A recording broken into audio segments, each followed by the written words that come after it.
Hello, hi, howdy, hello, hi, howdy, hello, hi, don't mind the Vignon capture back there. Don't mind the duplicate capture back there. It's fine. It doesn't mean anything. This music is too loud. Hello. Don't worry about that. Don't worry about the fact that there's that. I was just, messing with something. Oh, there we go. I was like, I was wondering why the tracking was seemed off. Turns out it was literally turned off. Oh, who's that handsome double? Looking for me? Pow! Zip zap! Pun pum! Fuck, I haven't thought about Dota in a minute.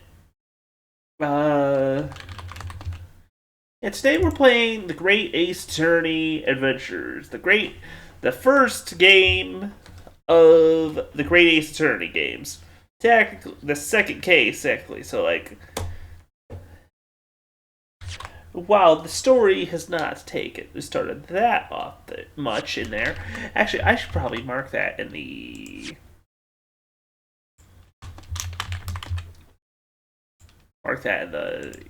description. There we go. Yeah. I figured listen, some of my earlier and maybe honestly some of my favorite streams in a while have been a lot of VN stuff, but I haven't been doing them as much. I picked up the Great Ace Attorney Chronicles to try to get myself to do them, and you know what? I fucking slacked on it. It took me months to get through the first case. I'm gonna try to do this more on a weekly basis to actually get through it, you know? Like I did with Somnium Files, or the Zero Escape series, or whatever the fuck, you know? Fuck! What was that? Oh, fuck, it's Caro. Oh, fuck. Hi! Hi, Caro. How you doing? You caught us literally at the start. What the fuck? Chief Bio? You're kidding. Yes. Very funny. Isles in the world. Hello. What are you up to, Caro? Oh, wait, no, Caro didn't raid. That was the follow. I lost my track of my notifications. Fuck. How you doing? Oh yeah, I need that program. I always forget about that one in the stack. I'm trying to work on the layout, makes things a little bit better over the next couple of days. Well, honestly, over the whole year. It's been a bit stagnant where it was.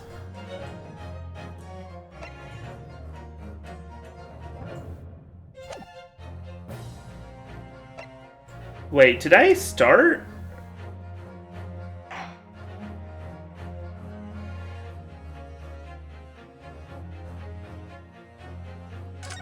I genuinely don't remember if I started it at the case proper.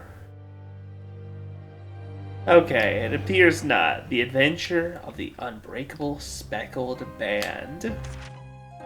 In a corner of that small, dark room, Sholmes and I waited with bated breath. Yeah, I'm gonna absolutely be sure, though. I'm just gonna...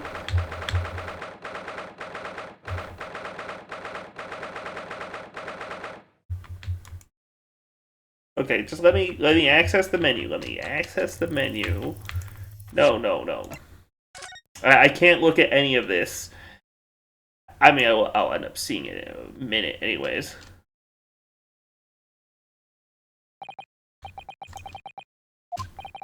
There we go. Back to title.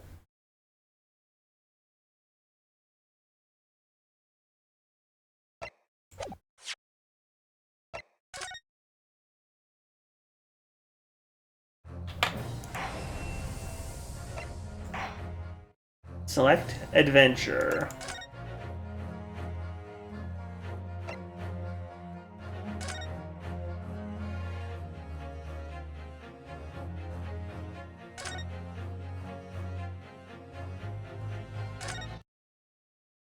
Okay.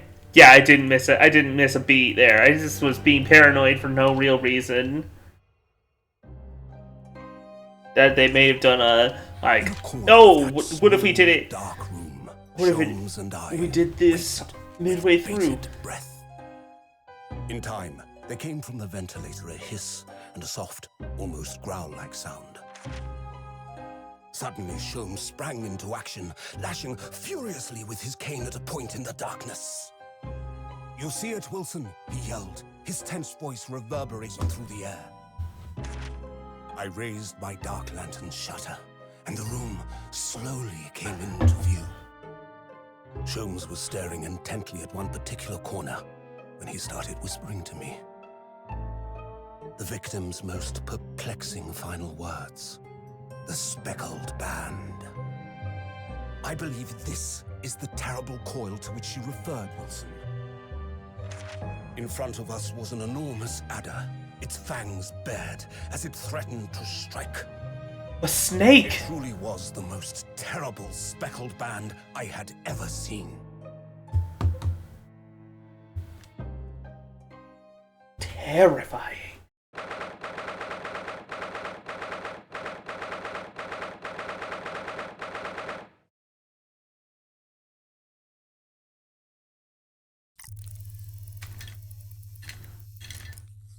So then, let us unravel this mystery Huh. and discover what events led to this curious murder. Hey! Do excuse me. Naruhodo, The no! door was bolted from the inside when the man was killed. No marks to suggest the bolt was tampered with in any way. So, this would appear to be a... What are you talking about? No, are you blind? In his final moments, the victim scrawled a message on the floor. Almost certainly with the ink from this upset bottle. But the... So, the victim was a Russian man then. And the letters are well formed, suggesting he was compos mentis at the time. This is a most extraordinary script. And evidently not penned by the same hand as this message. In fact, I deduce it was written by someone of a different nationality. What is this gun? Hello? What? This paper seal was placed... Oh my god? Luminol? Self, I would venture. Well, what have we here? He's got thermal goggles? Who are you, and what do you think you're doing here? No one must touch before maritime police come. We must wait. Shh. That won't be necessary. You see, in less than 5 seconds from now, I will reveal the killer to you. What? Don't be absurd. This is murder. I need cabin locked from inside. Ah yes, the locked room. But that mystery is paper thin. You don't mean the culprit is in there? Who are you, and where have you come from? Oh my god, A we... British consultant detective, the only one in the world. Oh my god, we get Sholmes immediately. I presume you must have heard of me. Herlock Sholmes.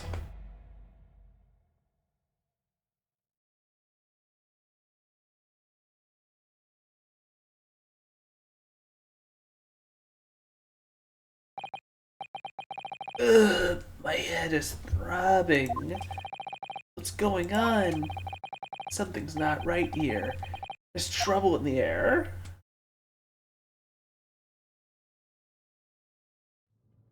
Naruhodo, did you get framed for murder 2 cases in a row, Ryunosuke? I can't move.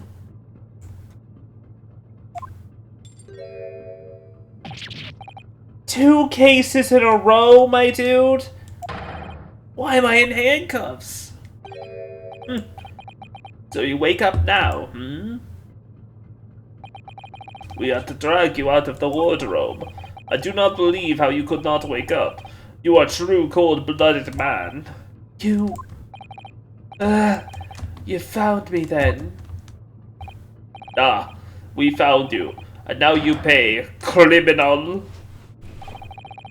How long are you hiding in that tiny wardrobe, Sorry. Now you have been found. It is time to admit to your crimes. Unless you want to find out how cold the ocean is, No, I'll tell you everything. There's only one thing I'd like to know from you. Isn't that... No, for you. Why did you do it? Why did you take his life? Miss Susato! Wait, what did you just say? Take his life? Where is he? Where's Kazuma?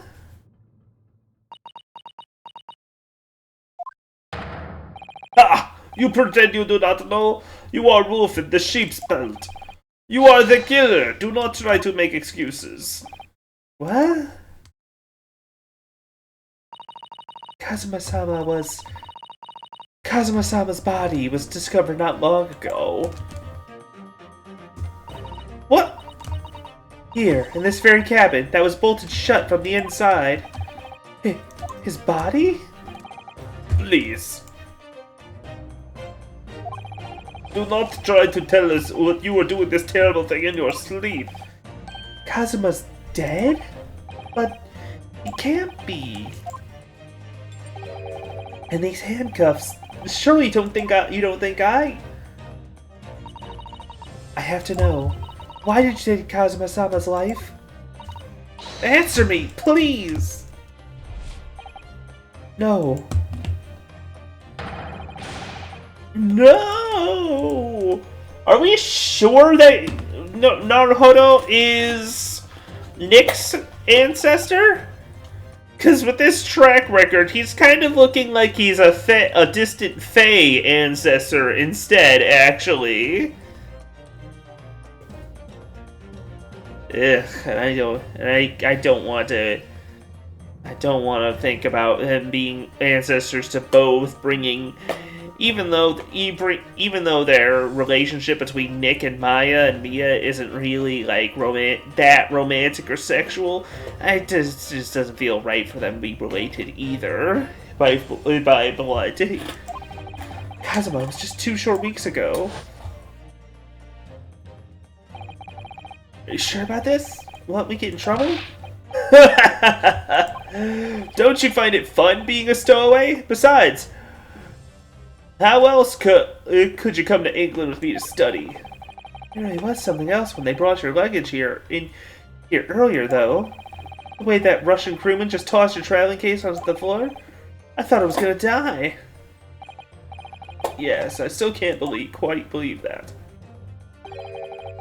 I really didn't think you'd be able to fit inside my trunk. You must be even less of a man than you look. Hey, honestly, I thought I'd broken every bone in my body. Well, it's about 50 days until we dock in Great Britain. But you can find yourself to my cabin here. I don't expect anyone will discover you. I hope not. I get the feeling those Russians wouldn't be very forgiving with a stowaway.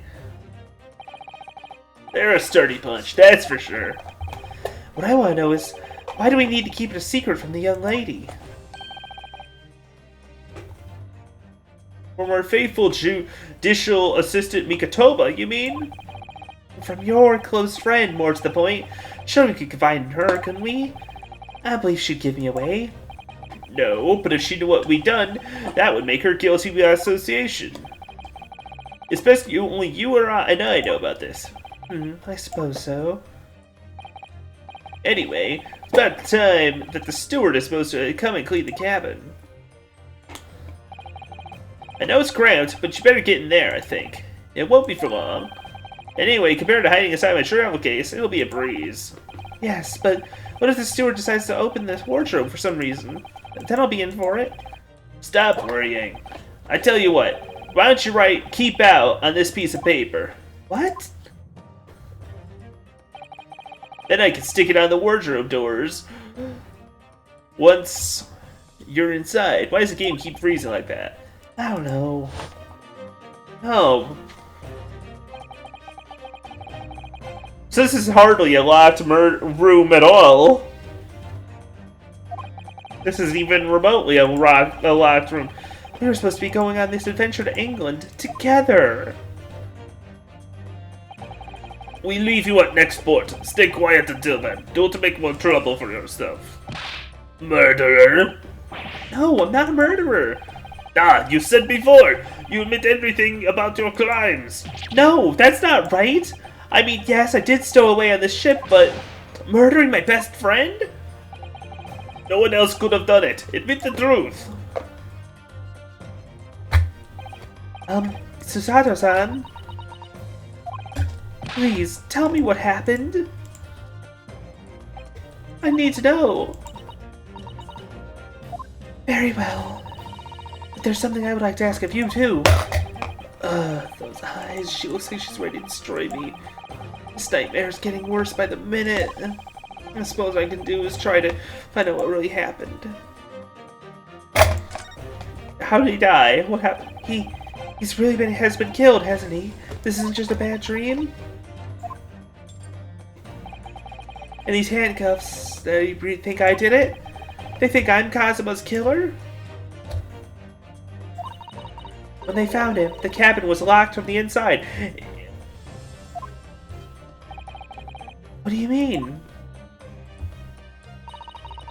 There's no access to the cabin via a porthole window, and the bolt can't be opened from the outside. In other words, after the crime, the culprit couldn't have escaped these four walls. What?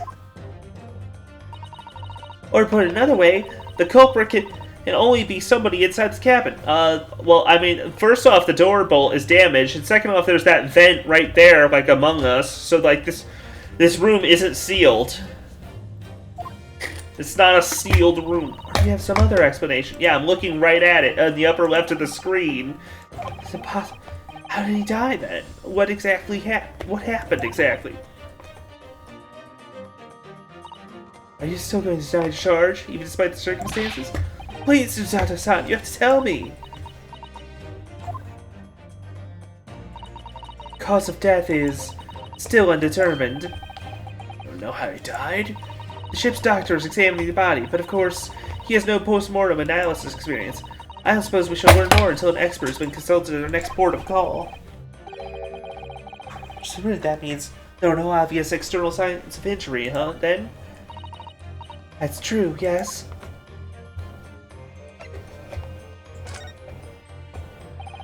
Can't anyone tell me what actually happened here in this cabin?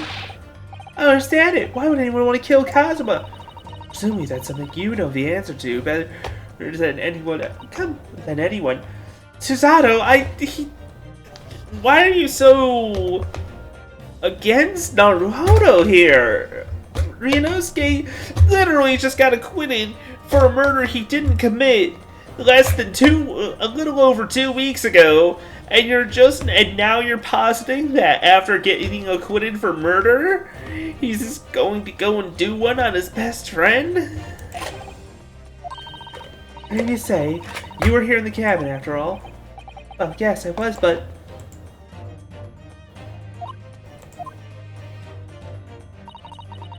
He would always wake up before dawn and do his training first thing in the morning.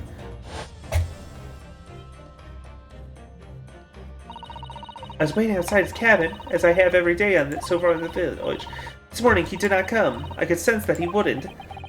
I mean, he was already dead when Susato arrived at the door, I wonder? I knocked, but there was no reply. Then I started to become worried, so I went to find a member of the crew.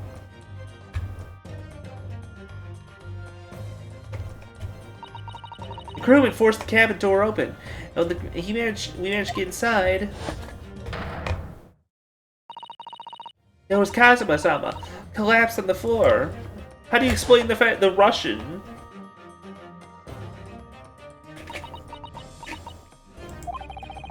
And the white tape there now shows exactly where he was found, I suppose.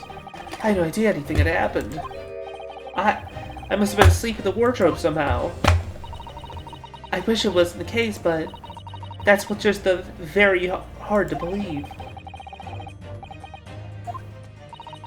Now I've told you everything that I know. It's my turn to ask you a question. Yes, alright. My head feels so heavy. It's still throbbing like anything. Stowaway. Yep. Why are you even on board this ship, Naruhodo-san?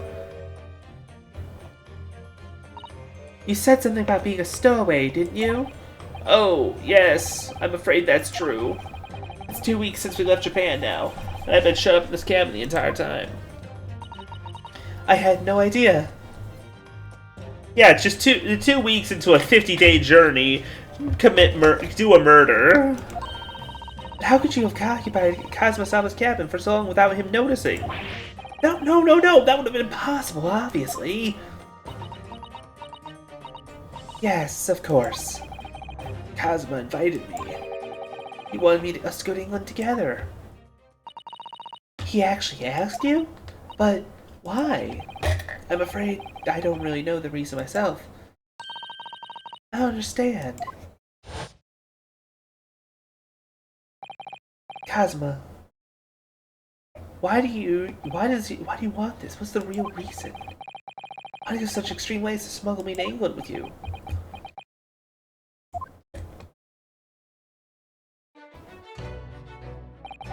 It's an idea that's been on my mind ever since the end of that incredible trial. I think I told you then, didn't I? That you ought to become a lawyer yourself. Yes, you did say that. I didn't think you were serious. You have a talent for it. I can assure you of that. I never really thought about becoming a lawyer. Well, that's something you decide for yourself. It's a very... I really need to get a look at the before and after of the two scenes, but like...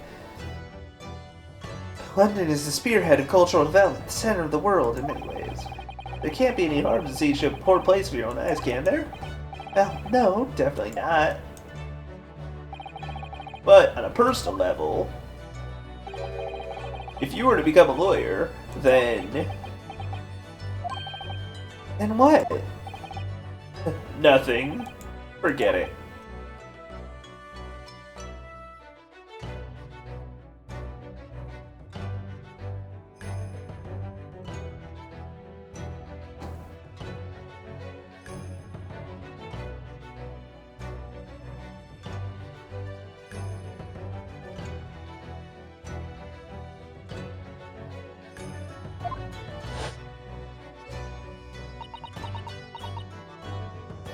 Huh.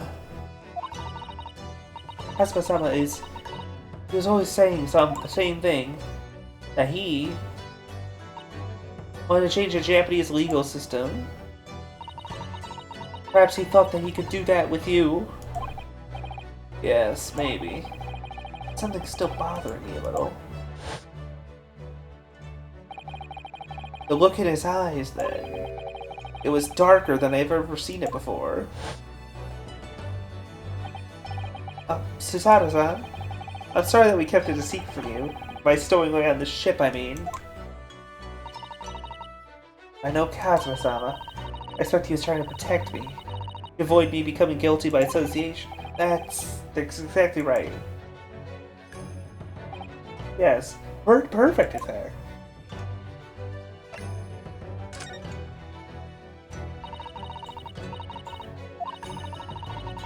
What happened last night here in this cabin? Well, the thing is, I don't really remember. Kazuma brought me something to eat, just like he always did. And then I got myself into that wardrobe over there, just like I always did. After that, I... fell asleep? Well, yes. So deeply that I didn't even stir when Kazuma-sama was killed? Well, yes. I know it sounds unbelievable, really I do, but it's the truth. If only I had waken up, then perhaps I wouldn't be in this predicament. For some reason, my head's still throbbing like anything. Really?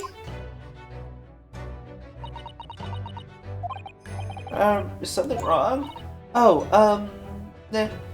nothing. No, please forget it.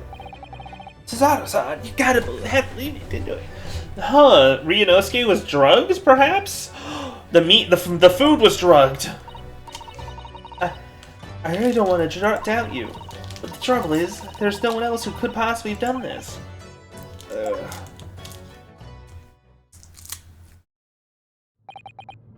Kazuma, I don't understand. Why?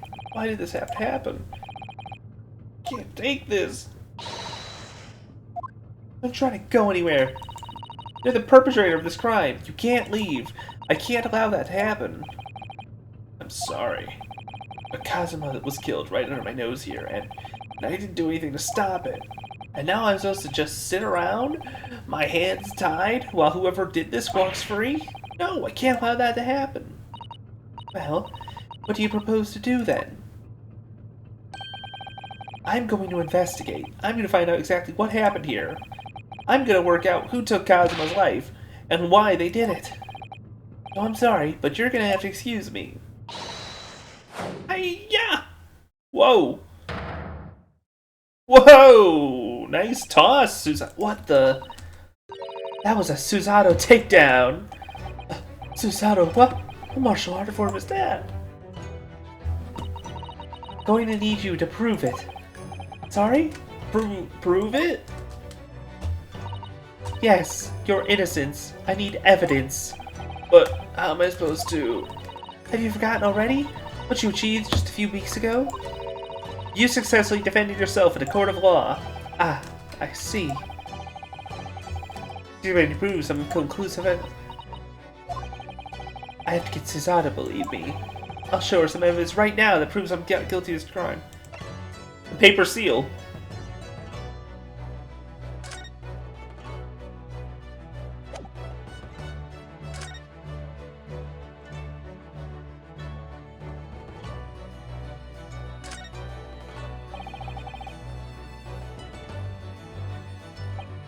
In school, we used the stick as a order. Although as a proper good, of course, we didn't have any of that with us. But bull rided some rice in the paste to use instead. Just don't like me. Every single grain of rice represents precious rashes. That's why I spread as thinly as I possibly could. I don't barely waste any.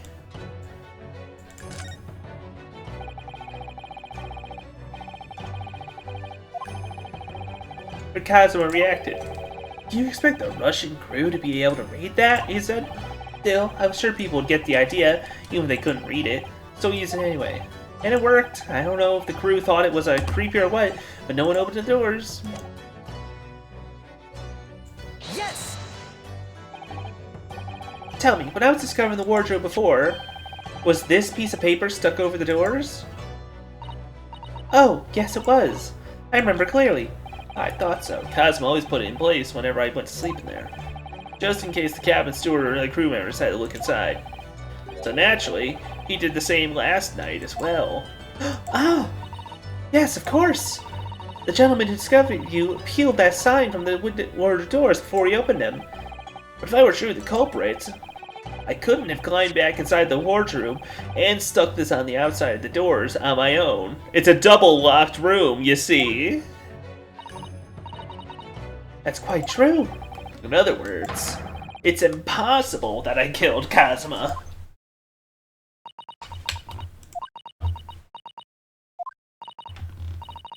Well, even if you are sprawled hopelessly on the floor, I can see why Kazuma-sama thought so highly of you. Thank you, Susato-san. Now, do you think perhaps you could help me up?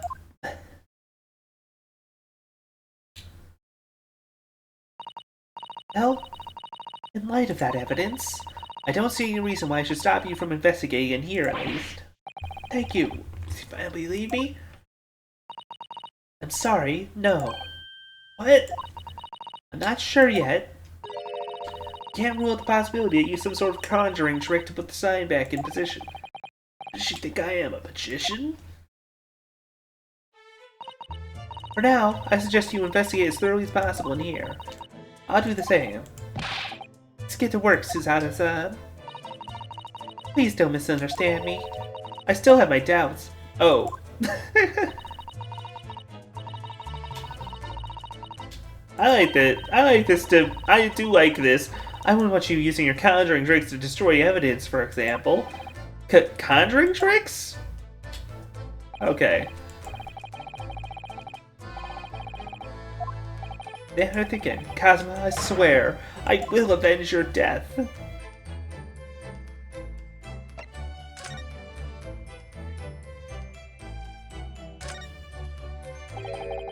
The books have fallen out there on the shelf. Look, they've all topped over the same way. What's this? A statue of some god of the sea? Oh, these have all over as well. Yes, it's almost like the whole shelf has been ransacked and everything mowed down at once. Wonder if perhaps it was Kazuma-sama during his morning sword training, do you think? I seriously doubt it. Then perhaps it was you, Naruhodo-san, in a fit of rage? I wouldn't bother leaving the wardrobe just to mess up a few books and statue.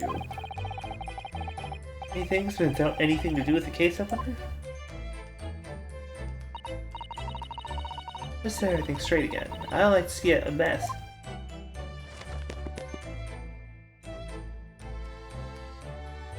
What? Ryunosuke, you just disturbed the crime scene! Oh dear, that won't do. Oh, what's the matter, Suzato-san? Whenever I'm examining things, I always find myself so focused I forget to look around properly. Ah, yes, that's not good. I don't suppose you're as foolish as me in that regard, are you, Naruto?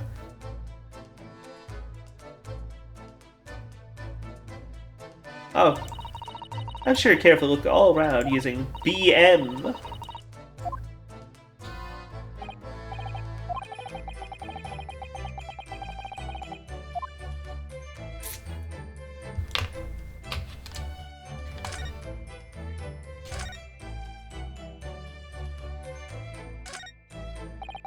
That's my dinner from last night. A roast chicken. It was really tasty. Yes, it was very delicious, wasn't it? But did you eat it on the floor here? Not dogs, Suzato-san. I ate at the table, of course. Which begs the question of when and how the plate ended up on the floor. Kazuma-sama didn't like chicken at all, did he? Oh, that's right, so he didn't touch it. Which meant all the more for me. Oh no, does that mean poor Kazuma-sama spent his last night on this earth with an empty belly? It's just too horrible. Now I suddenly have a guilty conscience and a achy stomach.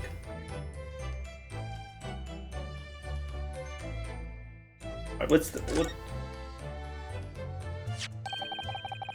do you think this is? Looks like a broken piece of glassware. It was broken clean in two. Such a beautiful color. That's a cute little Netsuke fastener from a kimono outfit.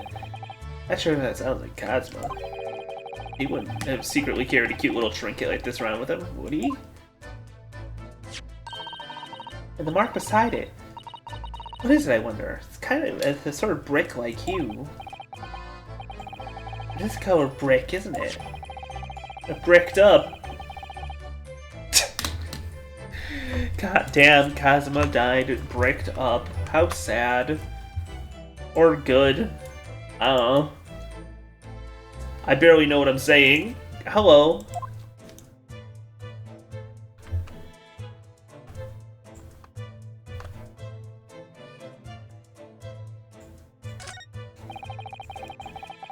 This Russian crewmate makes the scene of the crime.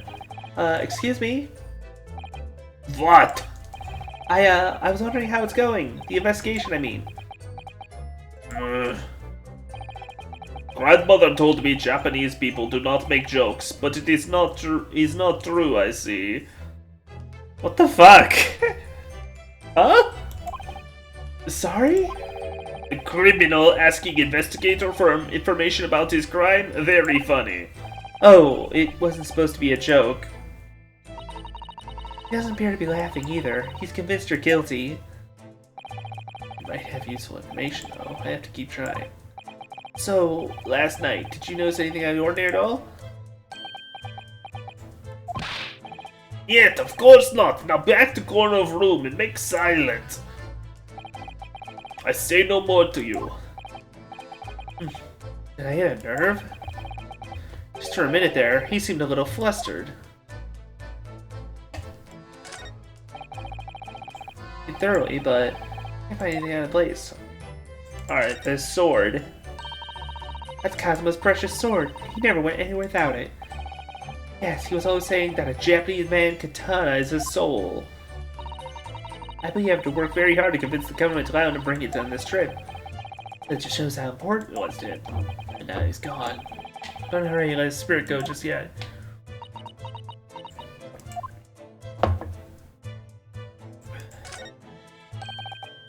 Seiki, the word for justice. Brushstrokes are straight and true, just like Kazuma.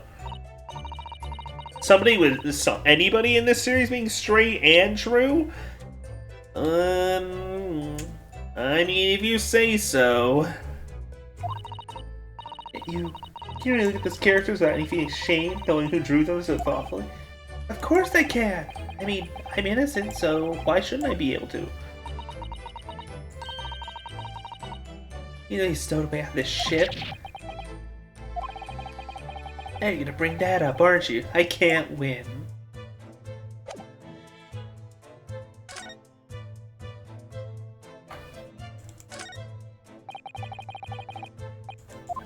What do you mean there's nothing there? It's the ink! Very large traveling case, isn't it? Yes, it carries a lot of memories for me. Memories? What do you mean? Well, that's actually how I stowed away on this vessel. I was brought on board inside that case. Ah, yes, I see it says "this way up" in Japanese. Which, in hindsight, I should have realized the foreign crewmen wouldn't be able to read. I was turned over and over and over. Then it was tossed to the floor here. Oh dear, being a stowaway isn't as romantic as it sounds. Well, it's less painful than a Susato takedown. Did Kazuma write that before he died? It looks like it's written in ink. He must have knocked the ink pot from the desk when he collapsed on the floor. I suppose he wrote this message by dipping his finger in the spillage. Poor Kazuma-sama. No doubt he was in terrible pain. It's almost unbearable to imagine it. So, again, agonizing pain, but managing to write write in Russian. Come on, people. A clue in this final moments. I'm sorry, partner, but I can't read your writing. I don't think that's Japanese, Naruhodo-san. What? Then what language is it? It pains me to admit it, but I don't know. Not a board script I'm familiar with. Doesn't mean no wonder.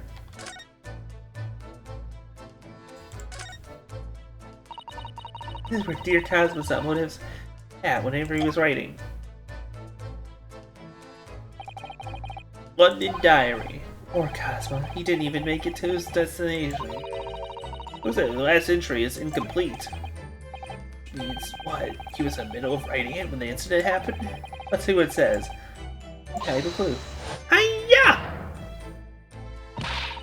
That's out of the question! What? Kazuma-sama may depart from this world, but you must not read his private thoughts. But what if it's something important? Something relevant to the case? Alright, I won't read it.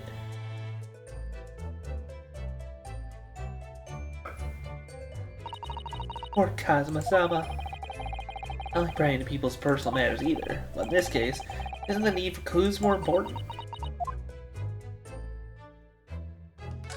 Yeah, vent. I think that's some kind of opening for a ventilator. A hole through which fresh air can circulate into the cabin. Isn't that a little odd? What do you mean? Well, this ventilator, if that's what it is, looks like it must connect to the next door cabin. Yes, it would appear to. You're right. But if its purpose is to allow fresh air into the room, surely it should be connected to the outside. That's true. Perhaps so that rain and spray don't find their way in when the seas are rough or something like that? I suppose maybe that's it. Hello? Sholmes? He was there a minute ago. As far as I can tell, it looks like he might be European. Oh, how did he... You noticed the man too, have you? I have no idea how he is, or how he got here, but he looks suspicious, and tall. Suspiciously tall. Naruto-san, don't tell me! Do you really not know who that is? Well, no. I don't have any foreign friends or acquaintances at all. Does look like a member of too. There's something unusual about him. Desking in Kazuma's desk, or is he just playing on it? Can't tell. Well, in that case, simply must talk with him. Am I imagining it? Or does Susanoo look almost uncontrollably excited? By the way, I expected you know this already, but just in case, you press space at people near the crosshairs so you can converse with them. I get that suspiciously tall gentleman in my sights. Very suspiciously tall.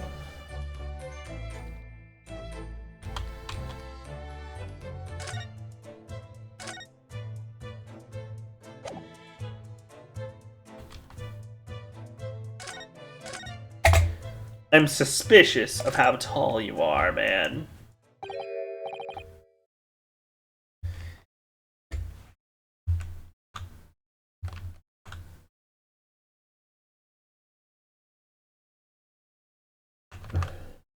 What? Why is my bit rate so low?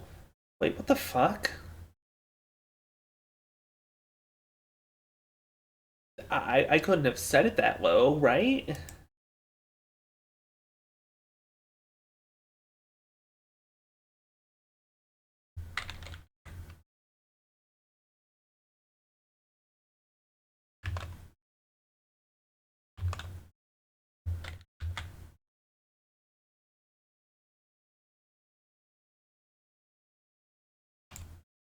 The stream manager is claiming that the bit rate is... Well, it's giving it a red. Though, now that I look closer, it seems to also be acting perfectly stably, so, like, I don't know what they're on about. Excuse me? Excuse me, do you have a moment? Shh! It's a critical point in my investigation.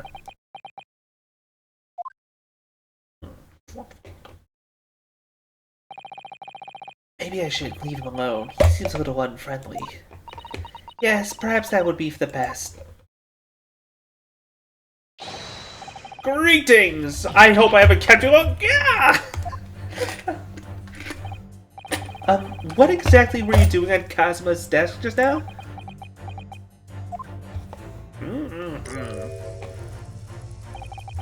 Ah, I see. Fascinating. Sorry? What do you see? Feels like he's looking right through me. Oh yes, everything is clear now. The train of reasoning has run its course. My deductions have crystallized. You have been in Afghanistan, I perceive. Just recently returned, if I'm not mistaken. Sorry?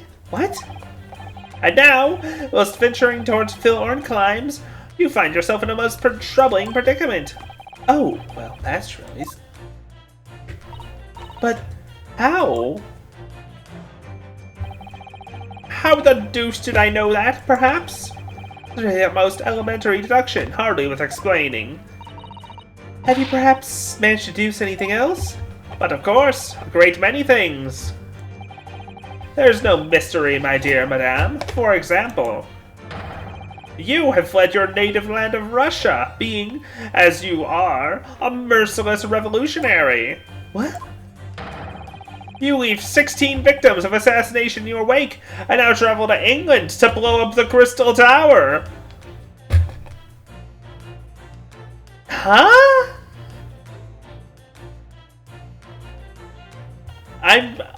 I'm finding myself doing the confused dog head tilt in real. And when the beribboned occupant of this cabin discovered that you ended his life too. Yes, I believe that summaries the facts beautifully. No need to hide the truth now.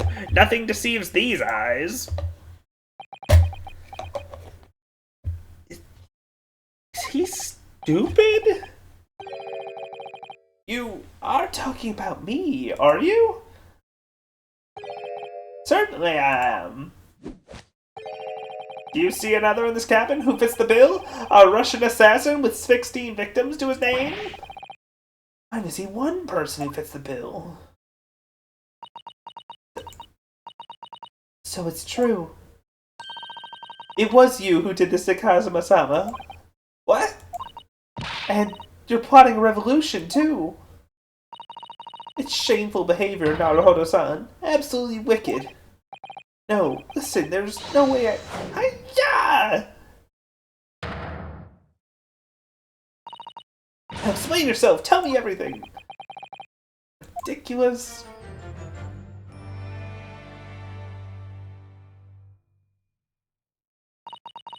How could you do it? For pity's sakes, open your eye. I'm not a Russian revolutionary, obviously. Oh, forgive me. And for you, as for you, what kind of deduction was that? You were just saying the first thing that came into your head. Ah, but was I not right? Whilst venturing towards foreign climes, you do find yourself in a most troubling predicament, do you not? Yes, maybe. Ha! There you have it, you see. What do you make of that? To be honest... This ship is en route to England, and I'm in handcuffs at the scene of a murder, so I'm not really sure you could call it deduction. It's more plain observation. Indeed, an observation, my dear boys, the basis of all deduction.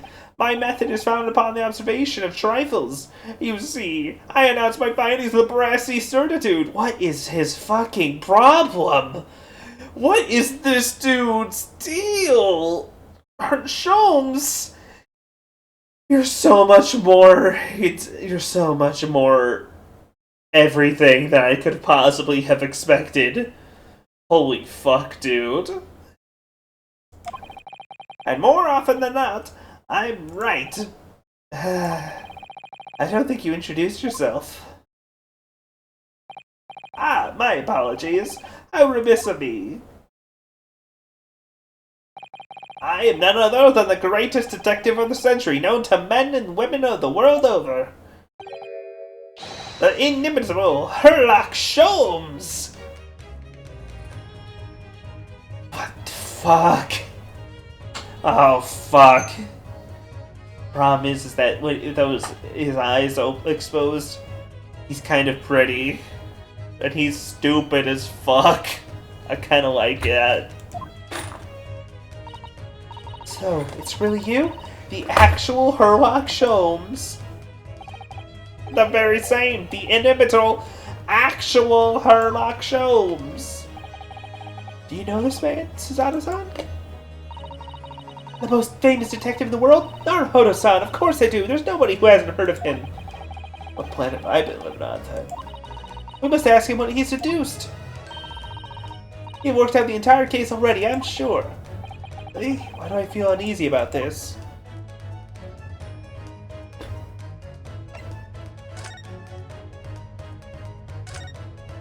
God. Great detective, aren't you? What was your name again? More like Stupay, Ace Defective. More like stupid I can't say it, but because Twitch won't let me say it right now. I mean, they probably wouldn't give a shit. Nobody fucking watch it. Nobody watches this shit. Still, I'd also rather not quote Yukari right there. So.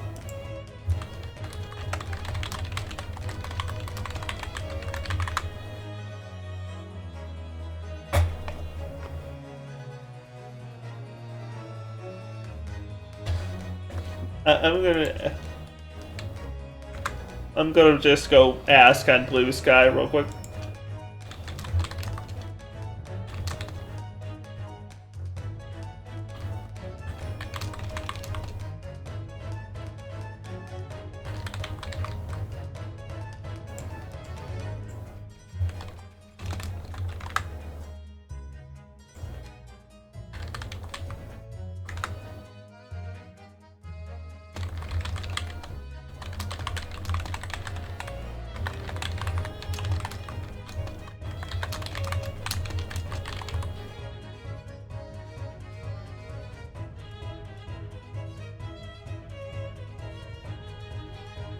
I'm just gonna post that all the way out on Twitter, on Blue Sky, and just see how it happens.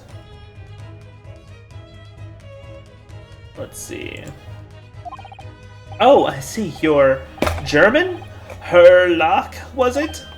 No, I have no hair. I mean, I have hair, but please call me Sholmes.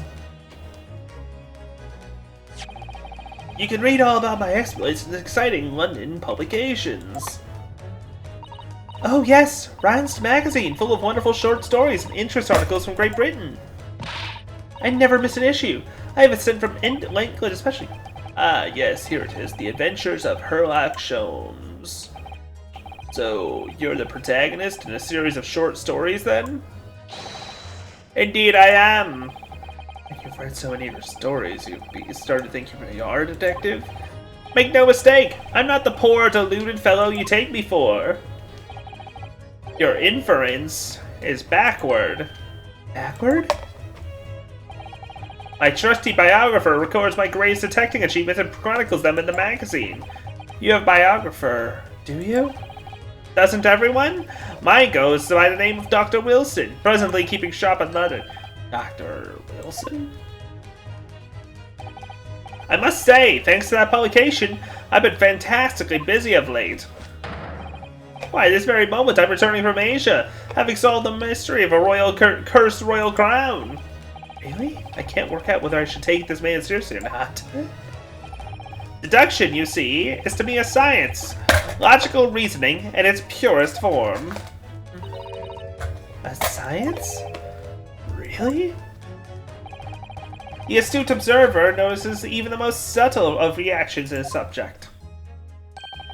A furtive glance, a twitch of a muscle, a slight inclination of the posture, fingernails, arms, sleeves, furrows in the skin, all these things are data. Right. And the trained logician makes deductions from this data in the blink of an eye. The ultimate conclusion is, without fail, the truth. As I demonstrated only a few short moments ago.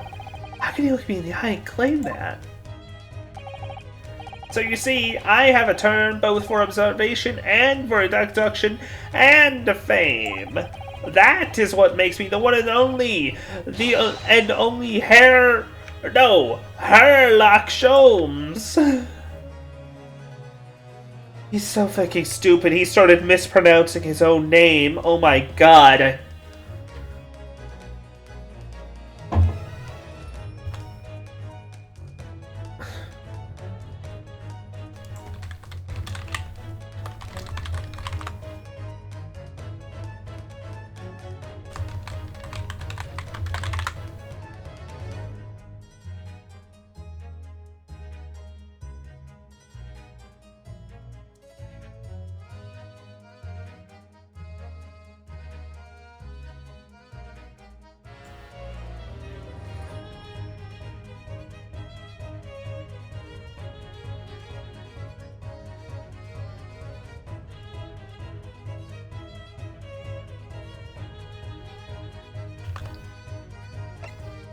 Oh my god, he is so much and we haven't even gotten to his stupid little dance.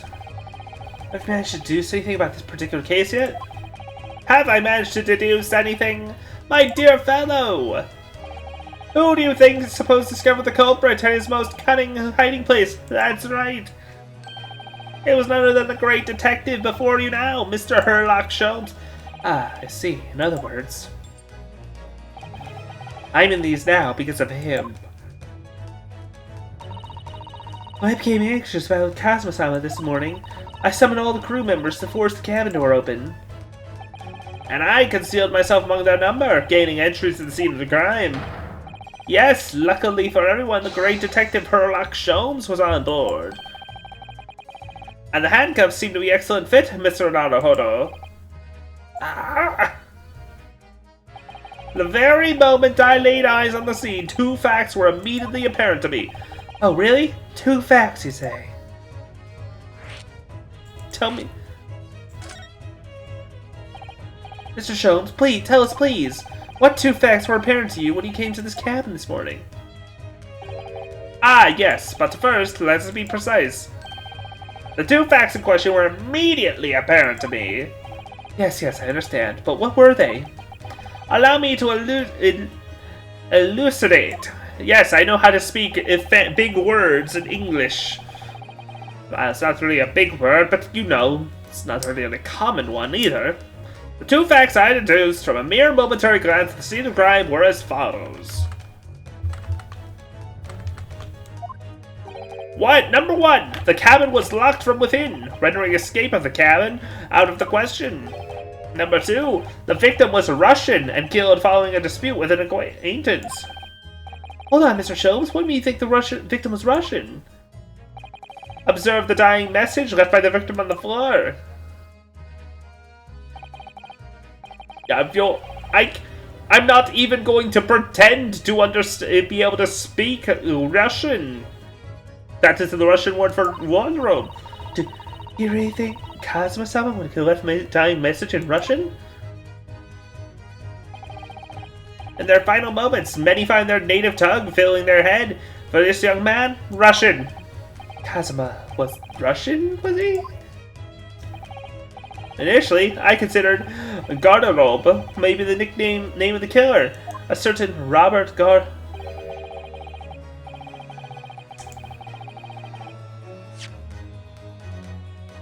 Perhaps a certain Robert Guard. Perhaps.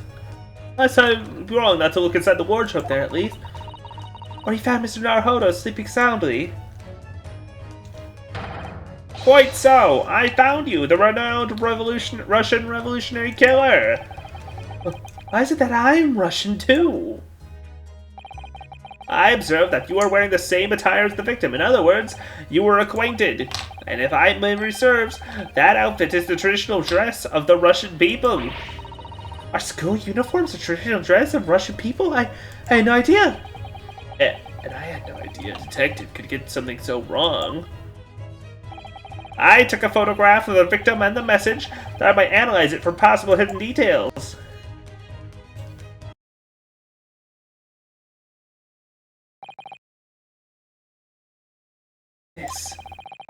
This was taken immediately after the young man was discovered, before the body was removed. Yes, Kazuma has already been taken away when I woke up. Ah, and it seems that you guys have been taken away into the ad break, so I will be returning in a few minutes.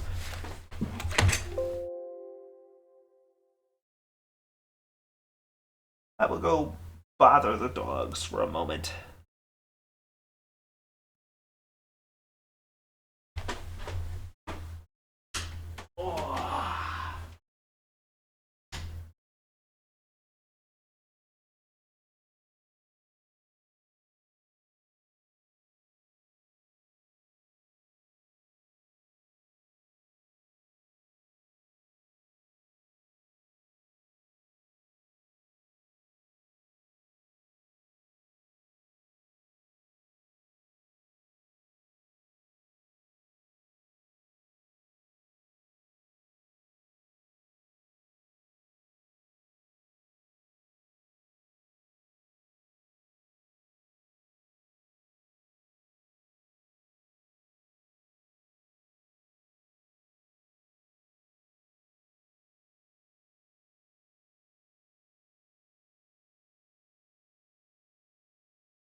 Okay, we return.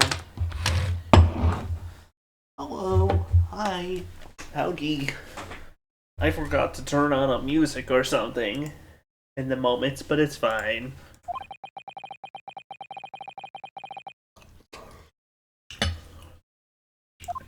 What the heck is it seeing like this?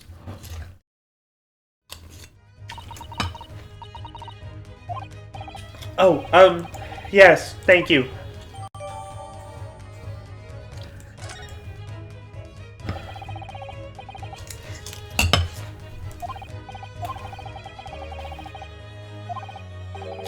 You know what he said? It was a fearsome revolution fleeing from Russia and all that? The train of reasoning led me to the truth. Is the train of reasoning makes you think? Oh! I'm assuming Horrorshore. I think?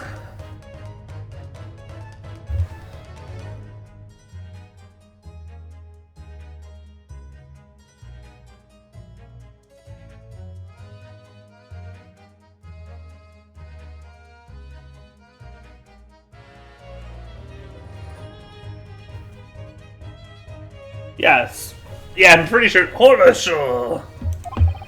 How many times? I'm not Russian. I don't speak Russian.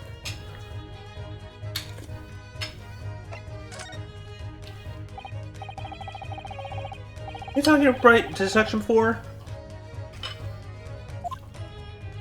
That was killing it, maybe? Ah, the now famously accurately troubling predicament you find yourself in?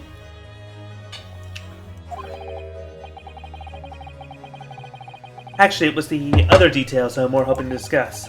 You know, the merciless Russian revolutionary assassin of 16 part.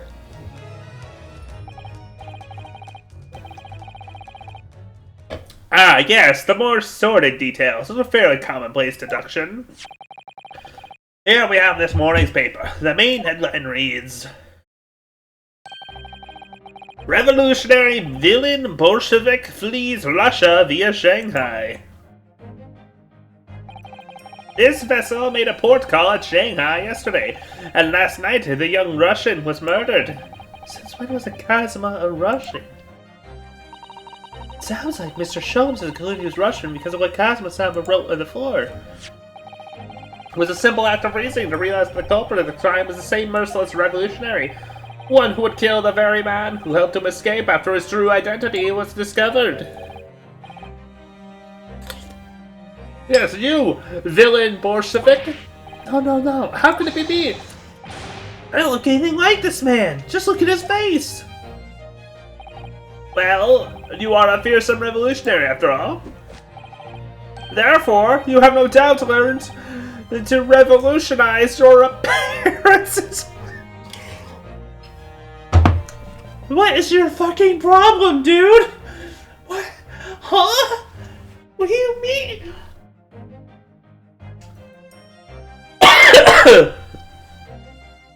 Oh my god, he's so fucking stupid. I feel like if I saw him bouncing on it, he'd fall off.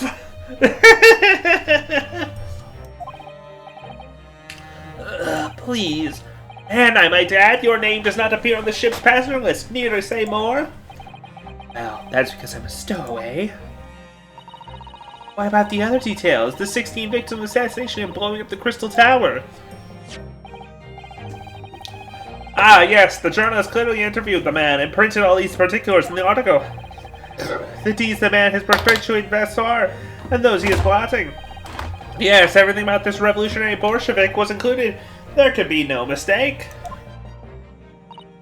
Do revolutionaries usually do interviews with newspaper reporters, I wonder?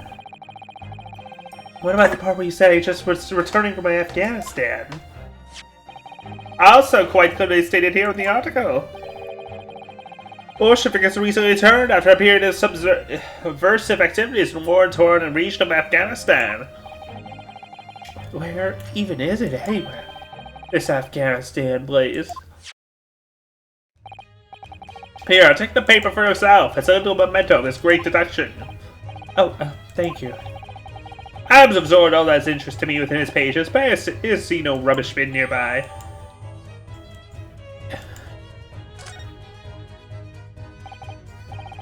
And you may find the article on the back, a page of interest as well. On the back? Cast your eye over it sometime if the interest takes you. They may need someone to interpret. It's all written in Russian. I couldn't hope to read it. I suppose it wouldn't hurt to glance at the article. Maybe there might be a picture or two.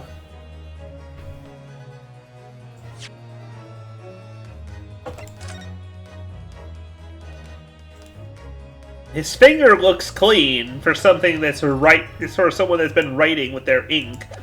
But maybe that's just me.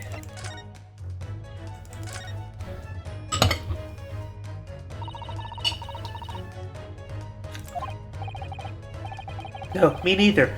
I have no idea what any of this says. A pair of you floundering is a sorry sight. Allow me to offer some assistance. Article on the front page is concerned with a fearsome Russian revolutionary. It reads, Revolutionary villain Bolshevik flees Russia via Shanghai. Yes, he told us that before. It reveals also that those who see the man's beard with their own eyes never live to tell the tale. Oh my goodness, he is fearsome. Well, presuming the newspaper photographer was alright, wasn't he? The solution is obvious, of course. If he despises his beard to that degree, he need only shave it off. I'm not quite sure that's the problem, Mr. Sholmes.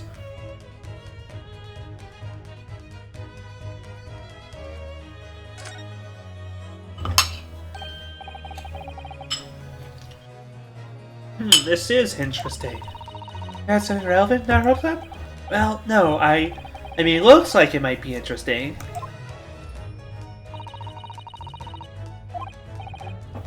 No, nor can I, but look at this picture. Perhaps it's about a beautiful young Russian princess, do you think? She is very pretty, isn't she? I hope you enjoy. I suppose you like to enjoy articles like this, so do you?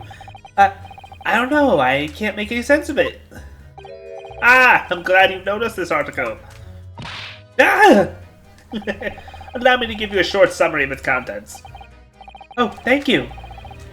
Pops up everywhere, this Mr. Sholmes. It's about the disappearance of a young lady last night. Renowned prima ballerina of Novovich Ballet disappears from Shanghai. During a performance in Shanghai, the famous dancer was reported missing. She is, of course, the talented young Nikolina Pavlova. Why are the Russian names so hard to remember? It would appear the woman was in costume when she was found to be missing from her dressing room, wearing the diamond tiara you see pictured, which is worth some 20,000 rubles. Oh, how much is 20,000 rubles? I have no idea, but I'm quite sure it must be an unbelievable sum of money. Besides, our eyes are shining like diamonds themselves.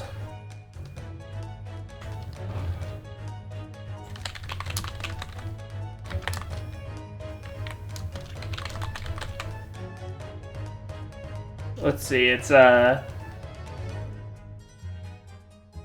it's in the early 1900s.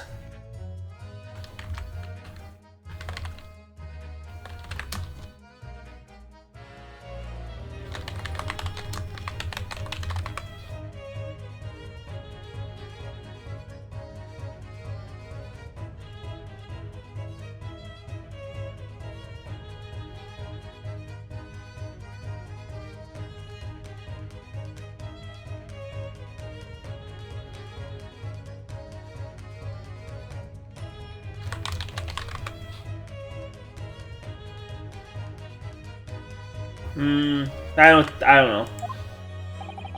The tiara is the property of a Novovich Ballet. See, the director is beside herself with worry. Yes, I'm not surprised. The company is most anxious to recover both Pavlova and her tiara. Of course, the international assistance at all boards are citing this important. Her case of Russian fleeing his or her country? Does seem to be a Russian thing to do. I'm not even gonna dignify that response, Mr. Naruhodo.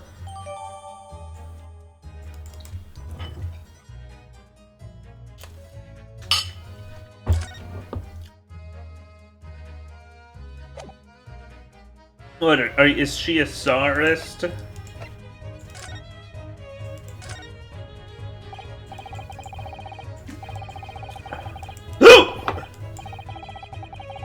be either round or rectangular. I like the spike design, even though it doesn't really make any sense. Although, it does cause problems. Lots of students end up cutting their fingers on the patches. Perhaps the idea where a sharp pin for a sharp mind or something?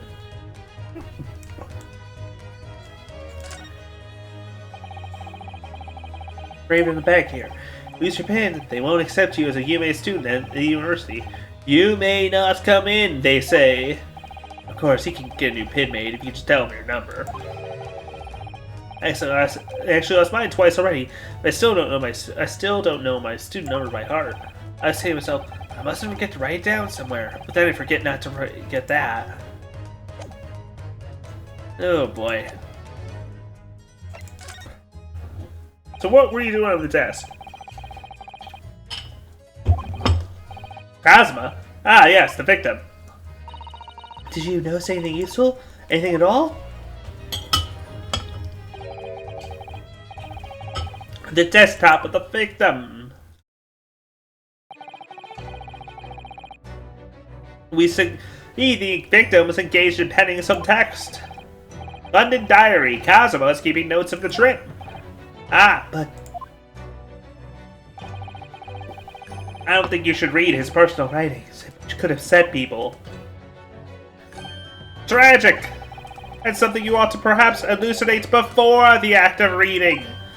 You mean you've read it already? It is my business to know what other people do not. Yes, believe it or not, I know a smattering of Japanese. Oh, I see. You're about to know what a Susanoo takedown is. Susanoo-san? Aren't you gonna throw your detective one of your trademark takedowns? I'm sorry, Naruto-san. What on earth do you mean? Life is so unfair. Anyway, to return to the matter at hand, namely this diary belongs to the victim. The appeal of the final sentence is incomplete, as if the author were cut short. Tell me, what is the nature of the writing? Gray, be precise as to the details. Oh, but I thought you knew Japanese. A smattering, dear boy, a smattering! Sayonara, banzai, mikado, nado nado. I trust you're suitably impressed. This diary is littered with complicated-looking characters, of which I can proceed precisely none.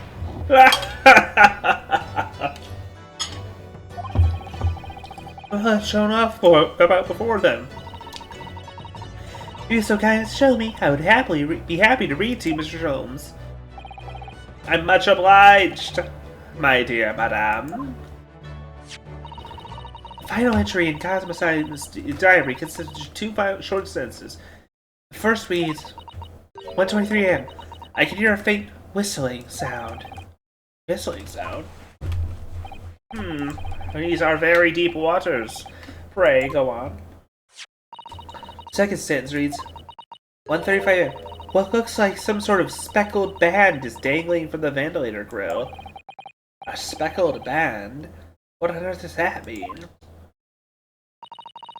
I have no idea. I've never heard that expression before.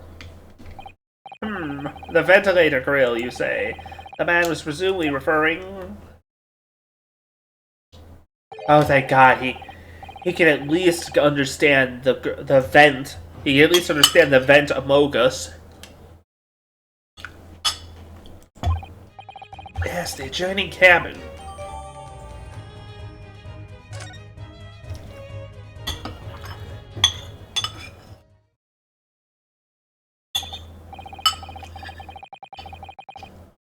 Give enough time.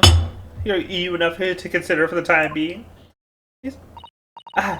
Do you have somewhere to go? As it happens, the victim's writings in his diary have piqued my interest. A matter warrants further investigation at least, and if I'm still too long, the seasickness takes hold.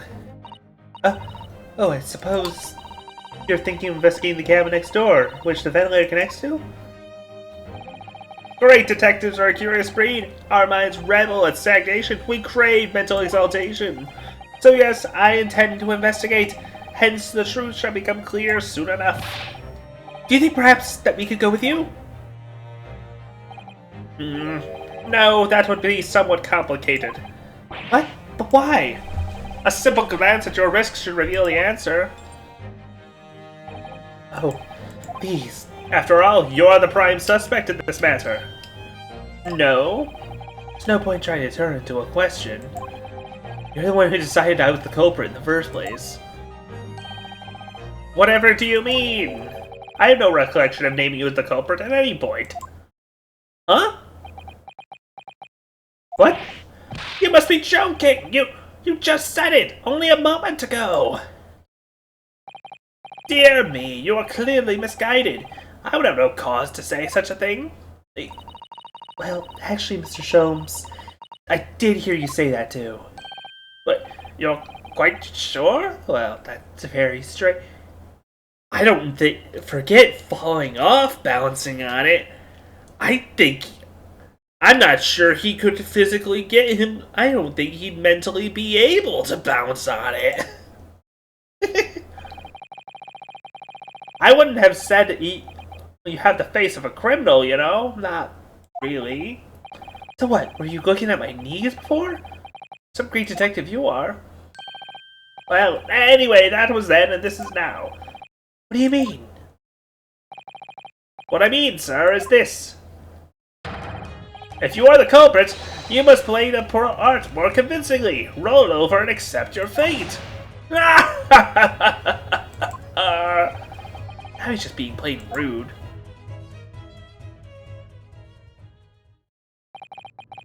And off he goes, having just laughed in my face. His sense of humor has twisted his name. Naruto-san, what are you just standing there for? We must go investigate the cabin next door as well. Aren't you forgetting something? What about these? There's no way I could... Hi-ya!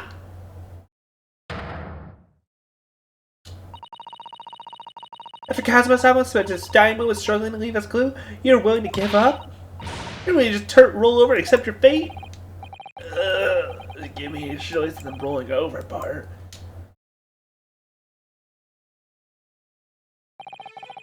I think we still have some investigation finished off in here first, don't we? Carry on examining what we can as cabin while we wait for a chance to slip next door. The situation doesn't look good for me, but there are still things to do to help itself.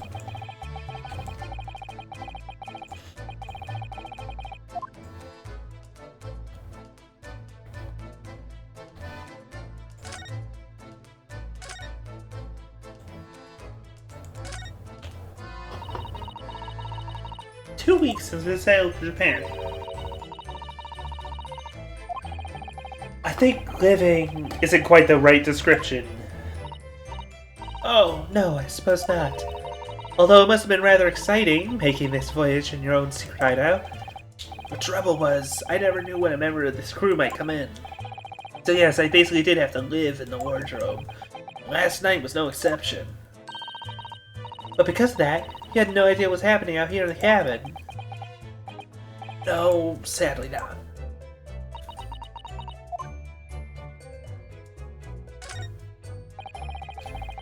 Thoroughly.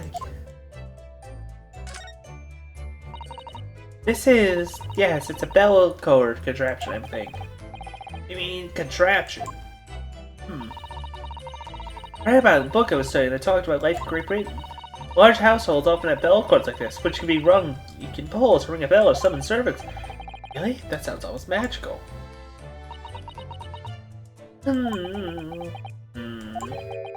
Shall we give it a little try? Yes! In the interest of cultural research, obviously.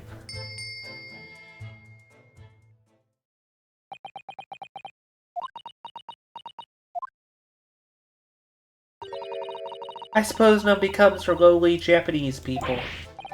Oh no, I'm sure that is just everyone's busy. It's just that everyone's busy, that's all.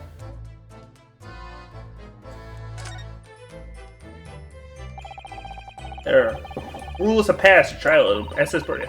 Essentially, let's request a cap to all passengers on board. Passengers must keep weapon or other dangerous objects in the cabin. Pets are also strictly forbidden. What? What? Why are you staring at me? Oh, sorry, I was just thinking. Are you more of a dangerous object or a pet? What?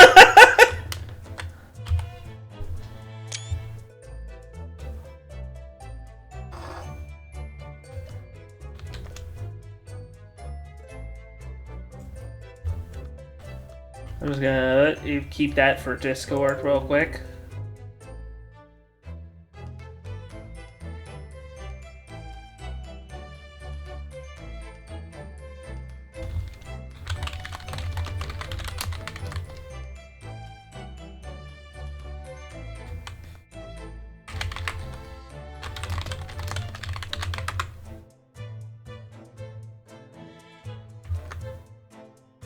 Okay.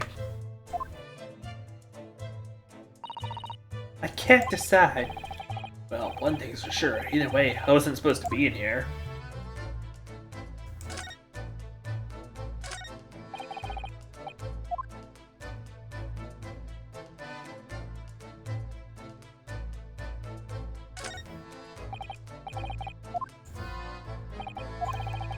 What if I could ask you a favor? Would you mind if I investigate a little outside? Grandmother told me Japanese people do not make jokes, but it's not true, I see. Sorry? The criminal asking prison guard to help him escape? Very funny. In the middle of the sea, there's no way chance of me escaping. Yet! You stay in this cabin until next port. Then it's up to Hong Kong police to decide what they do with you. You stay! Alright. I'm trying to appeal to this man's better nature, that's for sure.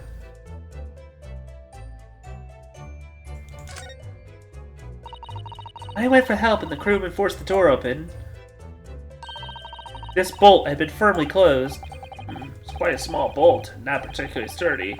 Just slides across the secured room or shut. Door open, there'd be no way to get in or out of the cabin, that's for sure. No wonder everyone suspects me. She glares at me like that. I feel tense all up and down my spine. I remember reading once in a detective novel, the culprit used a needle and thread to draw a bolt across from outside the room in a situation like this. Yes, that's a clever trick, isn't it? I'm an avid reader of detective stories myself. The door of this cabin and its frame are made of metal, and they seal together perfectly. There would be absolutely no possibility to do that needle and thread trick here, I'm afraid.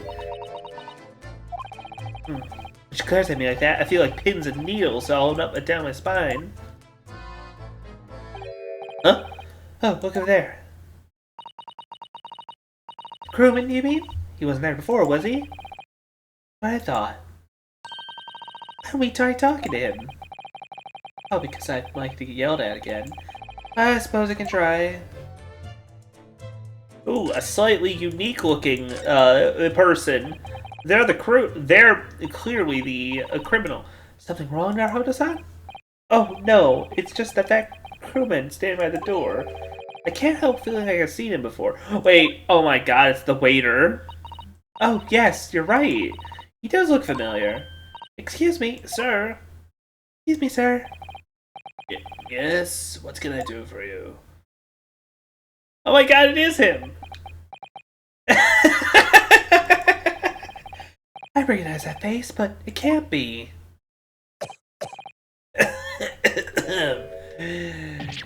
It is! I didn't know you were here, Inspector Hosonaga.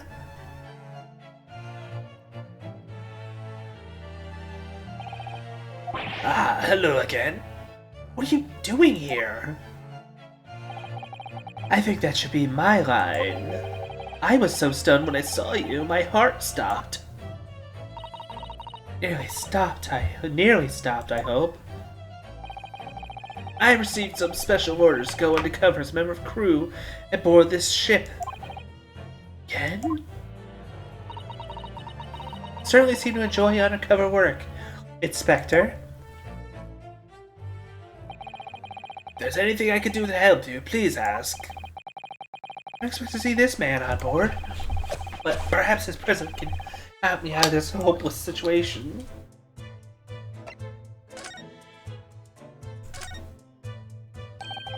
So, what are your special orders this time, Inspector? Yes, and why are you dressed as a member of the crew?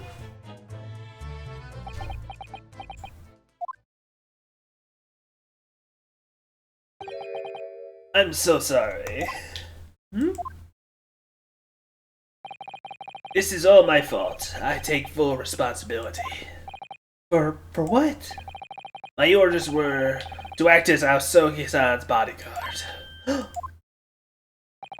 It was Minister of Justice Shigoku who pushed for this overseas study tour to go ahead. And he entrusted me with ensuring that Aosogi-san reached Great Britain without being assassinated. Assassinated? How could that even be a possibility? I'm not sure. But these are complicated times. There are tensions between the world's greatest powers. Minister Jogoku said we should be prepared for all eventualities. This is incredible. I don't believe it. Kazuma-sama was assassinated? Obviously, we couldn't give Aosogi-san a visible security escort. Which is why I'm undercover now, posing as one of the crew. I see. And I didn't take my eyes off him the entire time we've been on board, from morning till night, every day. But I never imagined what would happen here, inside his own cabin, not here on the first class deck. Oh, damn. Hosonaga... Is Hosonaga just keep showing up in each case, though, in a new undercover disguise, though? I have to imagine, because that'd be delightful.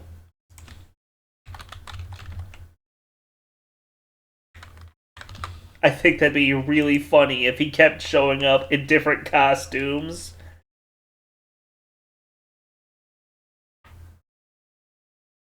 If he was like kind of the gumshoe, a dick gumshoe of this game, except he's a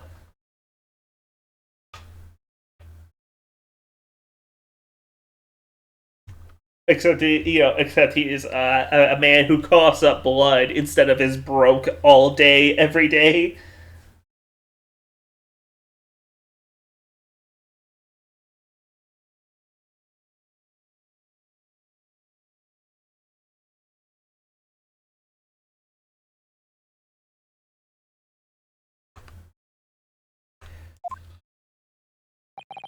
I'm a disgrace.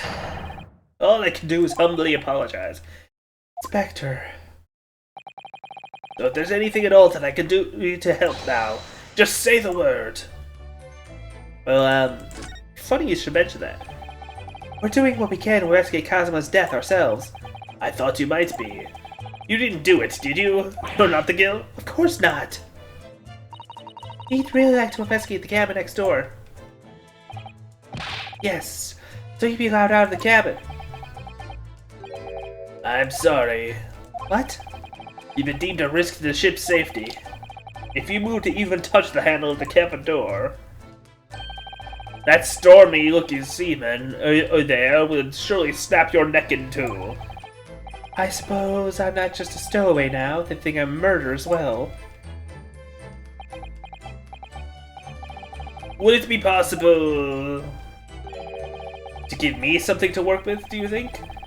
I'm gonna need something persuasive. What do you mean? If I had a solid reason why the next door cabin should be investigated, for example, I'd do everything I could to persuade the captain without. Really, I'd lay my life on the line if I had to. But I see how... There may be a way. What? Really? Think of how you tried to persuade me of your innocence, Naharu-san, by presenting me with a piece of evidence that you already had in your possession. Evidence? It's just the same as when you're in court. You must have done many times during your trial. Like the present panel. Issue some evidence. Yeah. I think I may know what we could use.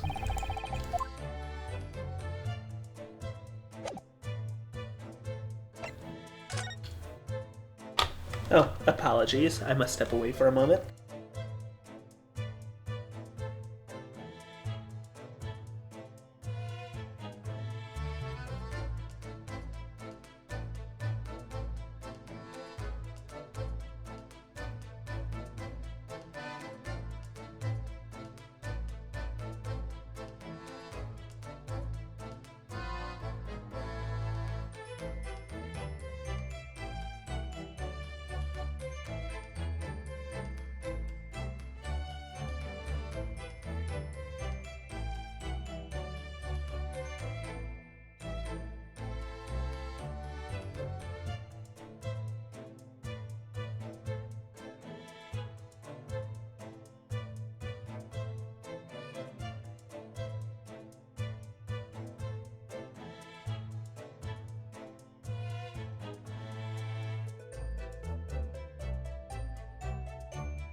Hello, hi, howdy, hello.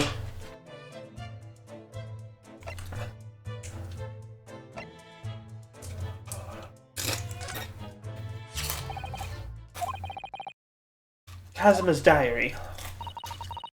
Just before he died, Kazuma wrote something right straight in his diary.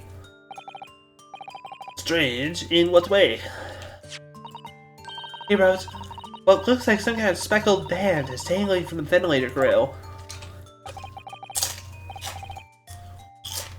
A speckled band? That is strange. Yes, we're trying to work out what he meant by that. What I'd like to know is... Don't tell me. A ventilator, is it? You're very astute, Inspector.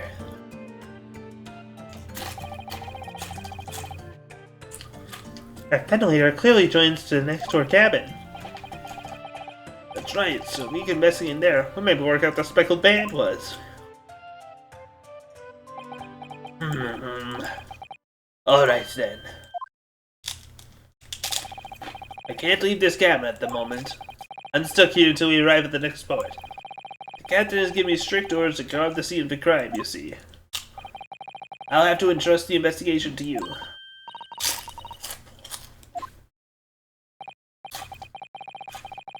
Yes, as long as you don't leave the first-class cabin area, though. I'm afraid I can't remove those handcuffs, though.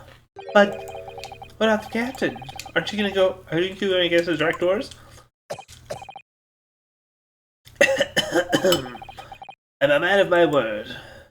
And I promise you that I'll lay my life on the line if that's what it takes to convince the captain. After all, I failed to keep Asaki-san safe. This is the least I can do. Thank you. Let's seize the moment then, Naruhodo-san. Just move and we can leave the camp at last.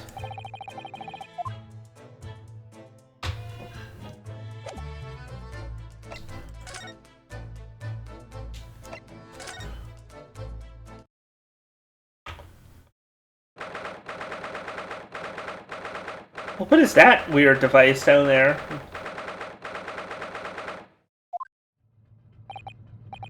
Whew, finally out of that cabin. I have to admit, this is quite as I was expecting. It's less spacious out here than I thought it would be. This is the most luxurious accommodation. Yes, indeed. Kazuma-sama was being sent on the study tour by the government. That's why he was being put up in a first-class cabin. But still, this is about twice as large as my accommodation in steerage. Really? That must be awful. Oh, look over there. There's a crewman keeping watch, and he looks enormous. He would have been sitting down. The door next to him leads to the second-class accommodation. I suppose he's making sure that no one comes in here who shouldn't. I suppose, like people in handcuffs. Naruhodo-san, you look like a little boy visiting a toy shop for the first time. I would have thought you'd be more used to the ship by now. We've been at sea for 2 weeks already. Well, yes, I know, but the thing is, I was inside Kazuma's trunk when I first came aboard, and ever since then I've been shut up inside that little wardrobe. It must have been a very trying time for you. Please, don't give me that pitying look.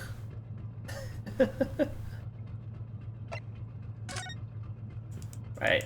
Ship protocols. Huge book on top of the ship table there. A pen next to it. Yes, that looks like a ship's log. Let me have a little look through it. The writing is so neat and precise. Every detail about the voyage has been meticulously recorded. You wouldn't expect a rough and ready sailor to have such beautiful handwriting. And nothing. No reaction at all. I thought he might appreciate the compliment. I'm not sure that rough and ready is much of a compliment, Naruhodo, even to a sailor. Anyway, last night's log is mostly blank. Clearly that means there was nothing to report.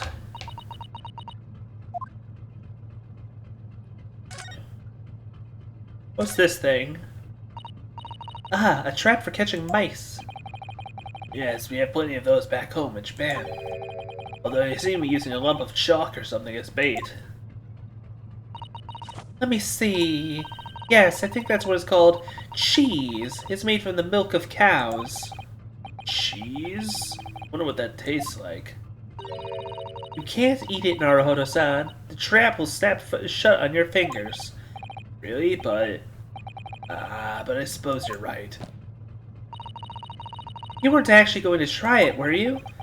All I've had to eat for the past couple of weeks is Cosmo's leftovers. You don't know how hungry I've been in that wardrobe. Poor you. I'll find a little snack for you later. I think this is very pleasing shape, isn't it? That's the emergency alarm. Probably best not to touch it. Oh, an alarm. It says, press only in times of emergency. Makes as though it sets alarm bells ringing all over the ship and brings the vessel to a complete stop. Oh, this I have to say. What are you doing, Naruhodo? You mustn't touch it. But this is an emergency situation. Just look at these handcuffs. You know full well that's not what the alarm is for. You bring this vessel to a standstill for no good reason. You'd be even a worse situation. I wish everything would just stop. This ship included. You have to do something foolish. At least make it something that doesn't affect anyone else. Do something foolish? You got it. Hey, big guy. How you doing, man? How you doing, Tiny? Can I ask you something? You little stowaway murderer! That wasn't a good start, was it? Wasn't a good start, was it? Alright, let me try instead. Good day, Mr. Sailor. I'm sorry to trouble you. Can I ask something of you? You little third-class lady's maid! Oh my. Oh. We seem to have caught this sailor on a bad day, Susanoo-san. I'm not Sailor. My mother gave me name. I'm Senior Crewman Beef Stroganoff. Fuck off! No, wait, girl, boys don't, but you can't, that can't be your name. Boys don't know this. Boys don't know about beef stroganoff. The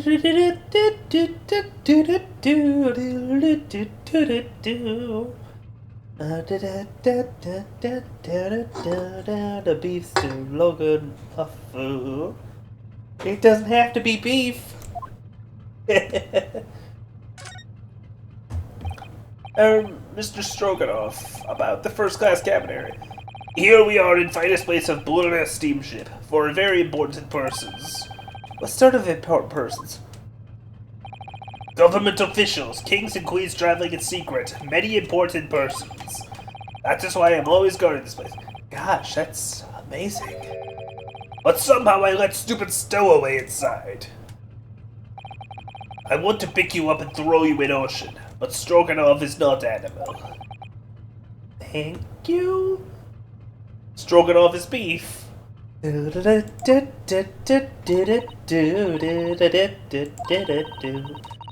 exhibition Sogi is currently occupied.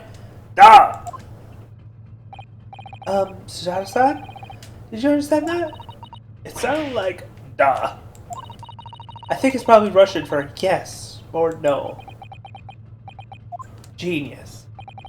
It is not permitted to visit other cabins without invitation. Well, sounds like there's somebody in the next door cabin at least. Yes, it's tantalizing. Tell me about him. Can you tell us who's traveling in the cabin next door? His name is Mr. Grimesby Roylott. Very important Western gentleman. Western gentleman? Do not think about it. He has nothing to do with murder of student boy. How can you be so sure about that? Mr. Roylott is authentic Western gentleman. Such a man would have no interest in lonely students from insignificant Far East islands. What is... Man. They just love this. This game just loves to sprinkle in the little crumbs of casual racism in there to keep you on your toes. I bet Wooly would love this one. I'm not sure how much. I know Wooly's been playing the Ace Attorney games. but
that was harsh. Could you tell me when Mr. Roylott came aboard? That is not your business. Come to think of it, even though we've been at sea for 2 weeks now, and I've been in Cosmo's cabin the whole entire time, I've never once heard anything from the next door cabin, or even felt like there's anyone there. Well, presumably, since this gentleman is occupying one of the first-class cabins, he must be rather important, is that right? That is not your business. Right? Are you on watch here all the time? Seaman stroking? No, dude! Ugh! Gross! Ugh, seaman stroking off. Bro! The bros do know about this one.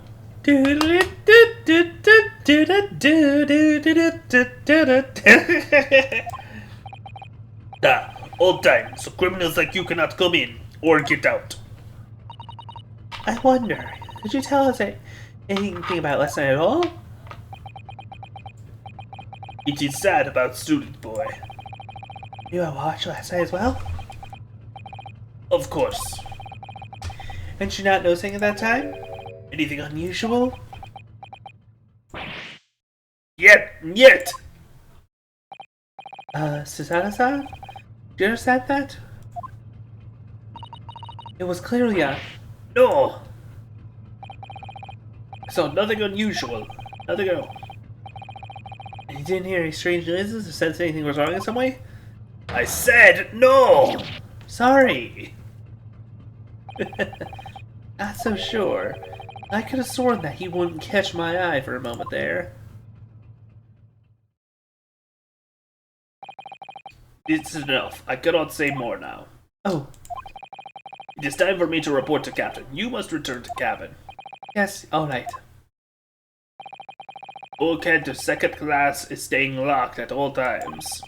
You escape when the lobster whistles on top of mountain, or as English say, when pigs fly. The pigs fly. Yes, I understand.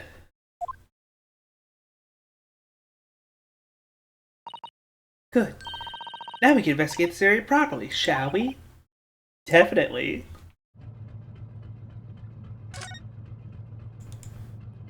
Alright, now we can actually read the book. The ship's log. Have a little look through it. Unless he's writing in Russian.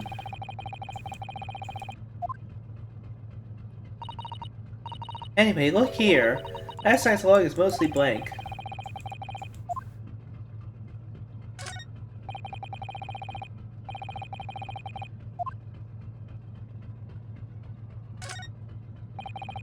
This looks like a plan of the SS Buria. It shows each deck. Look. Buria is a large-scale steamship with a triple-skinned hull.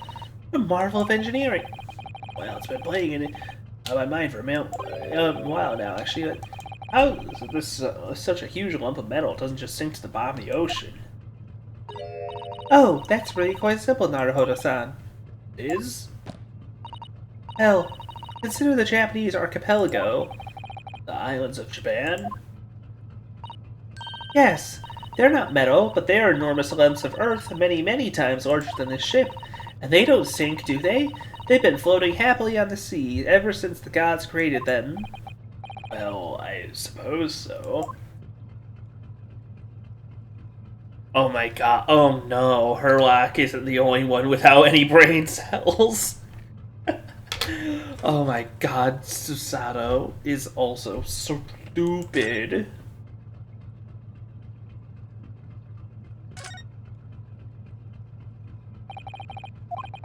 This is the cabin next to ours. Hi! Hi, waifu. Hello. The one that connector finally connects. Hello, go-to-one. How you doing? Oh, we have a nice night. We saw a speckled band emerging. Maybe whoever's in the cabin can help solve that particular mystery. Let's ask.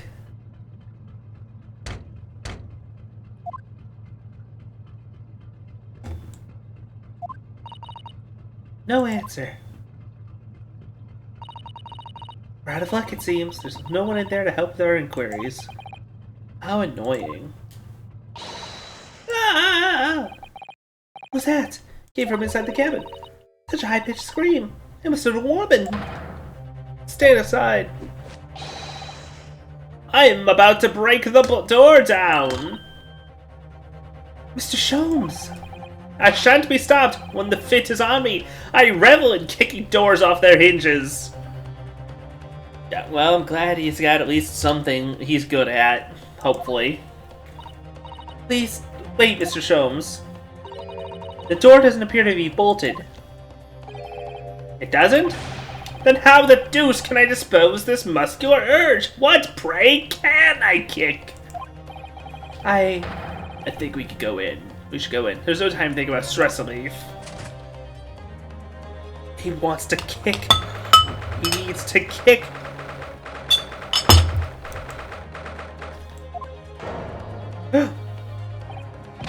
Who are you? Western gentleman? This man looks Russian to me. We heard a woman scream. Woman? Don't be absurd. As you can see, there's nobody but me in this cabin. True, this old man doesn't appear the old person in here. But in that case, just who screamed? Get out! All of you! Now! Please excuse the intrusion, but you're Mr. Grimesby Roylott, I believe? Yes, that's me. And you are... I am the one and only, the actual Herlock Sholmes. You've heard of me, no doubt? No. I am a great detective among the great detectives. One who adorns the covers of popular magazines, no less. So I assure you, you may trust me completely. That man uses like magazine like a business card. A detective? I do not trust detectives. We distinctly heard a scream emanating from within these walls. But there wouldn't happen to be a lady considering herself in the wardrobe this time. So mad at me as old ass could open that small traveling case?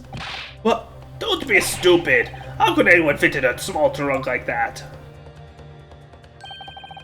Well, it's quite fashionable these days, is it not? Driving inside one's trunk.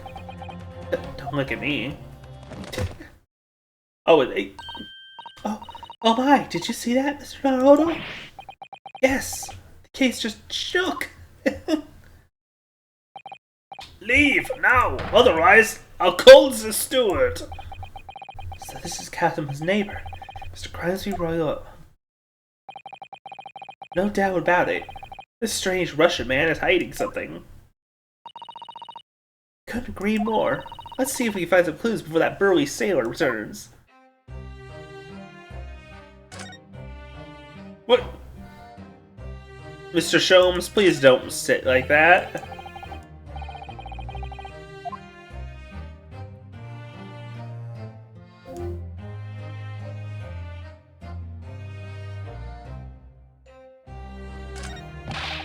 What do you think you're doing? This is my cabin, get out! Can we just have a quick look inside your traveling case, perhaps? No! Oh, what a pity. I think we're out of luck. You're right. Therefore, there doesn't appear anything more we can do. I agree. There may be someone else who can help. Perhaps that great detective could get somewhere with his Mr. Roylott.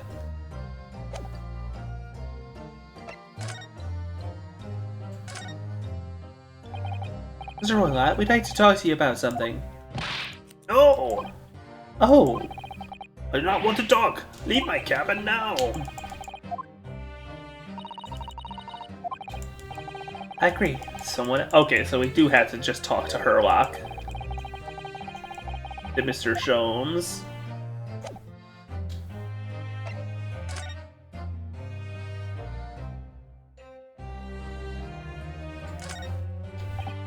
Do you have a moment, please, Mr. Sholmes?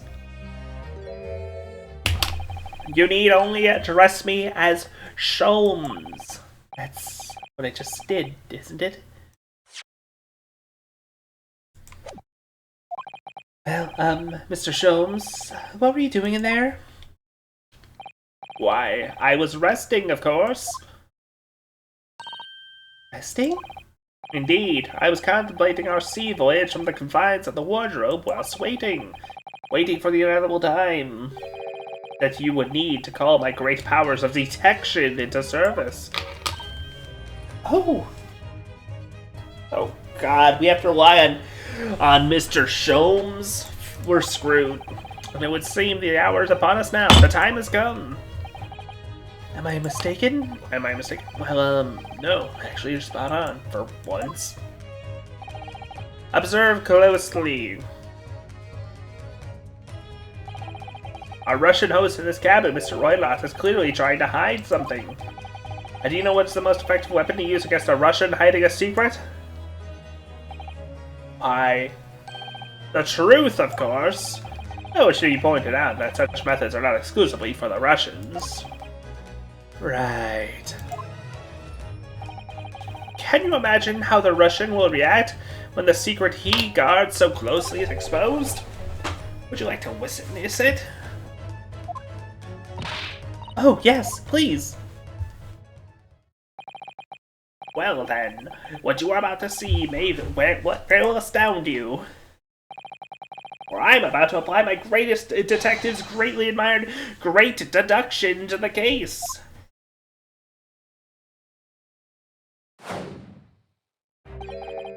Could this man be a more hackneyed portrayal of a dubious Russian, I ask you? What? From time to time, it occurs to me. Is the fellow dubious on account of his Russianness, or Russian on account of his dubiousness? Sholmes, you can't say that, man. What the fuck? What? I really don't think either of these things should be occurring to you, or anyone. So even Ryunosuke is... like, that's a bit much. That's right. Mr. Sholmes... I know this man's beard and dark glasses are hard to ignore, especially on first meeting, but I once read, it's a capital mistake to theorize before you have all the evidence. It biases the judgment. I must have complete silence. What are you doing? Why are you peering at my face like that? Ah, just as I thought. Yes, I have quite made up my mind now. There can be no other explanation that accommodates all the facts. Mr. Roylott, I have reached two incontrovertible conclusions. What do you mean? Number one, your true identity is that of a villain. Using those shears, you are about to end the existence of something most dear. Are you not? Huh? And number two, the other conclusion I have drawn, you are, at this very moment no less, in the midst of committing a most grievous crime. Beneath that beard, your mouth quivers with nervous tension as you realize you've been discovered. Does it not? Ah! Oh, Naruto-san! Imagine witnessing one of your Sholmes' great deductions with my own eyes. That was a great deduction? I think it ever deceived Mr. Sholmes. A single glance, he could deduce all there is to know about a person. What? Inevitable twaddle. Oh yes, I've read all about it countless times in the adventures of Sherlock Holmes. Now experiencing the astonishing impact of his great deduction firsthand. This is like a dream come true. I believe it, but all the color is drained from Mr. Roylott's face. Looks like somehow both of his conclusions were right. How could you... How could I possibly know such things, you wish to say? Very well then, I shall elucidate. And I didn't say it properly without stumbling this time, see? Pokey does no words. I shall explain how it was that I arrived at this pair of conclusions. So I cordially invite you upon a journey of logical discovery. Let us board the train of reasoning. Put plainly, let's work through my deductions together. The great deduction. The game is afoot. Old man's identity. So, the dubious-looking Russian, Mr. Roylott, obviously what catches the eye in the first place, is the enormous pair of shears in your hand. Ask ourselves, what could you possibly want with such an implement? The answer is, of course, staring us in the face. You are on the verge of using the shears to cut away the copious beard you sport. Now, moving on. Question then begged is, why would you desire to rid yourself of this magnificent beard, Mr. Roylott? Once again, the answer is plain. We have clear evidence to shed light on the matter. Regard, if you will, this morning's newspaper, in particular the fascinating front-page article. Which it would appear you have read also, Mr. Roylott. I'm sure it needs no further clarification. The evidence that reveals your true identity, the article about the revolutionary. In translation, the headline reads, Revolutionary villain Bolshevik flees Russia via Shanghai.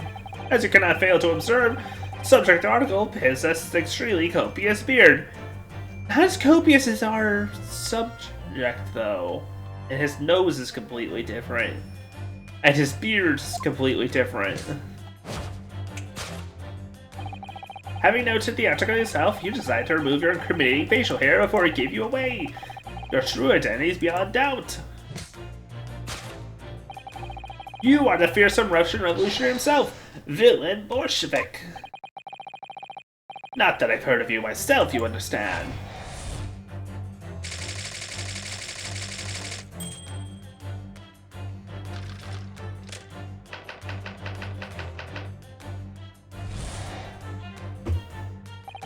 Now, as for my second conclusion, you are, at this very moment, on the brink of committing a most grievous crime. And the proof of this crime, over there. Oh yes, Mr. Roylott, taken unawares, people have a propensity to let their eyes stray, you see. Ugh! And I assure you, the eyes speak so much more eloquently and honestly than the mouth. The answer we seek lies where the figurative glance lies. The proof of your crime sits before our very eyes. Yes, the traveling case. It's time, I think, that the case be opened as contents laid bare. No, I refuse. What could you possibly be concealing inside, we ask? By my estimation, a young lady, perhaps, one slight enough to fit therein. Don't be absurd. And what, pray? Hey, would be the identity of this young lady in the traveling case? Dear me, we are not well suited to the life of crime, are we? Your careless coup d'etat betrays you. We need only follow your furtive glance to find the answer. Yes, the reason you refuse to open the traveling case can be equally found in the pages of the newspaper. Or there's another, more stimulating article. I love the effects on this whole sequence. It's so cool. Look at that, the snap to the back page. Renowned prima ballerina Novovich Ballet disappears from Shanghai. I think one conclusion. Your crime is that of abduction. According to the article, the young lady's name is Nikolina Pavlova.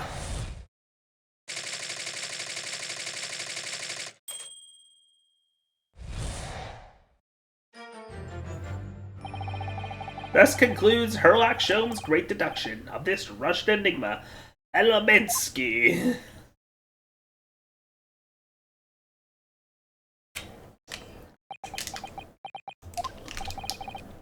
Suzato-san, that wasn't one of the great deductions I've been hearing so much, was it?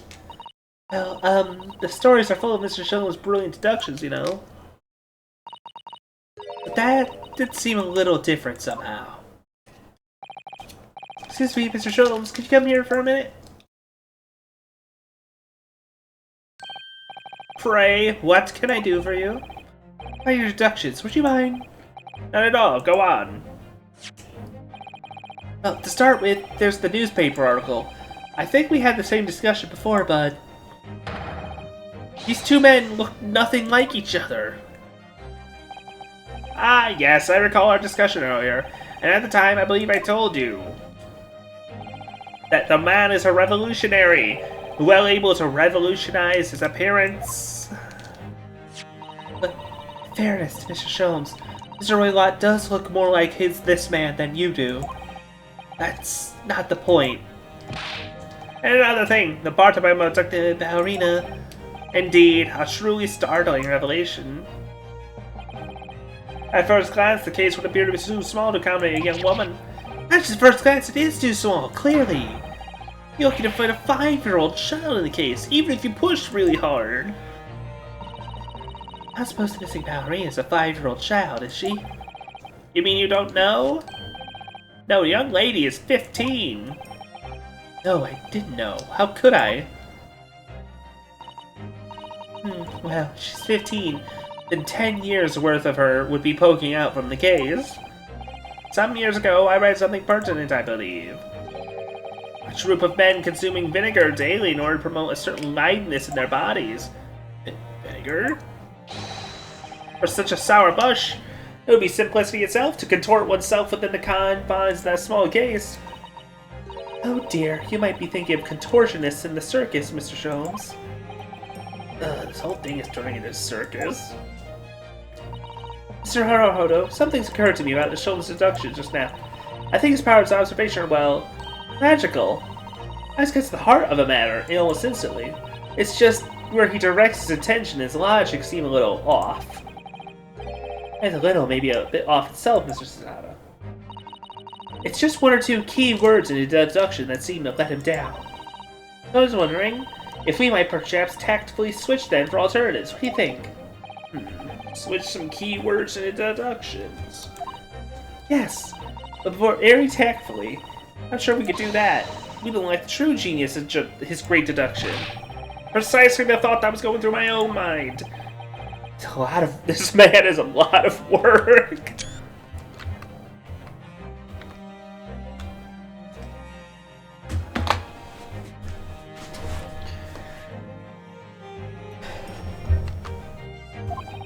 At times, I wonder how anyone puts up with me. Yeah, no kidding. Not that funny. Ah, and you, my good fellow. Sorry? Take a moment to look at your wrists. My wrists? What? Where are your handcuffs? Huh? What? How did... I felt they may hinder your ability to follow me in our dance of deduction. I don't believe it. Mr. Sholmes, you are a marvel. And don't worry, I shall restore the shackles to your wrists when we are finished. I'm not worried. In fact, I'd rather stay like this. So, let us begin. Sherlock Sholmes is proud to present his logic and reasoning spectacular. Course correction. Hold it, Mr. Sholmes.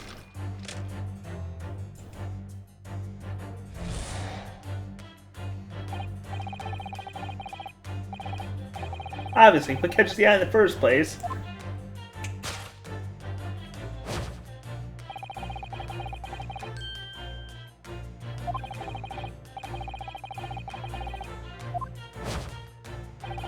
The answer, of course, is staring us in the face. Yep. We're on the verge of using shears to cut away the copious beard you sport. I'm not sure. Would you really use shears like that to cut off a beard?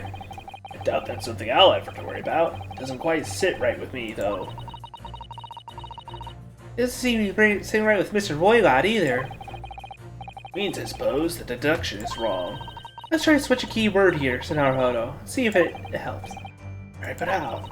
I think we should start by taking a long, hard look at Mr. Roylott. The beard he intended to use his shears on. Exactly. Do you find something that seems to fit the sense of deduction better? And what? And I'll leave the rest in your capable hands, Naruto. Anyway, let's see if there's anything that we could use, switch around that last sentence. I know Roy really has his shears for.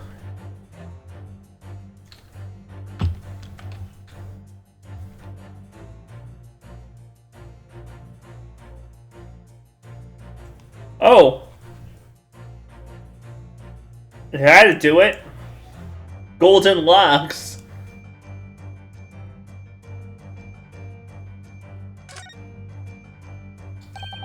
What the? What's this? It looks like a cascade of stolen golden locks. No, the color's not the point. The point is, what's it doing on the back of Mr. Roylott's head?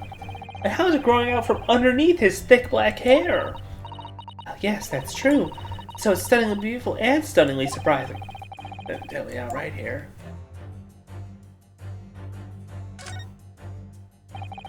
A very thick hat, isn't it?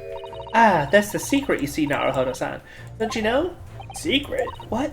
Well, before we left Japan, I took some time studying various foreign countries. Russia is a land of unimaginable cold, and a thick hat is the secret to keeping warm. Without one, I read that your brain would freeze.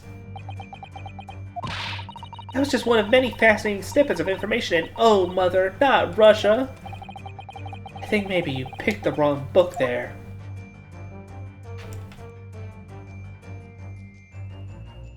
But anyways, yes, the golden lock. Yes!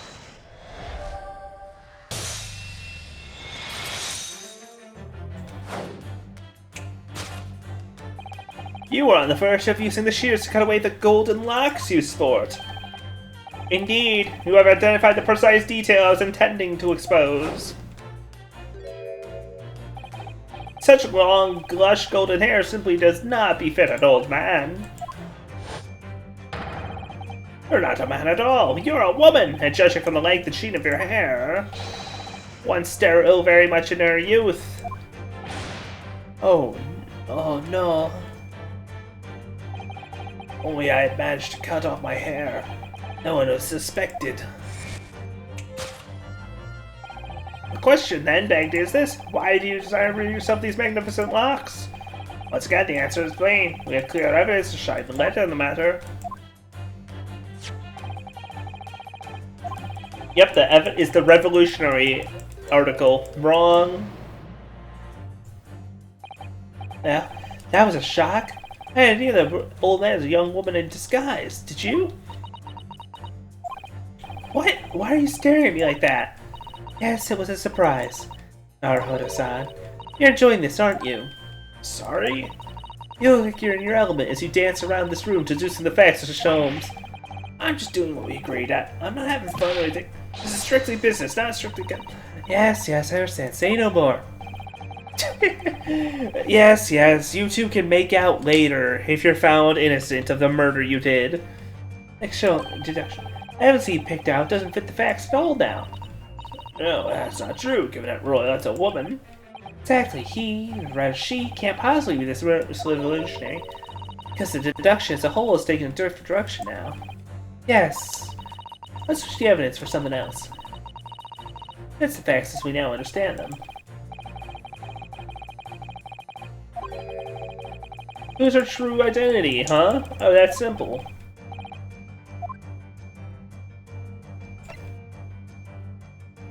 Yes!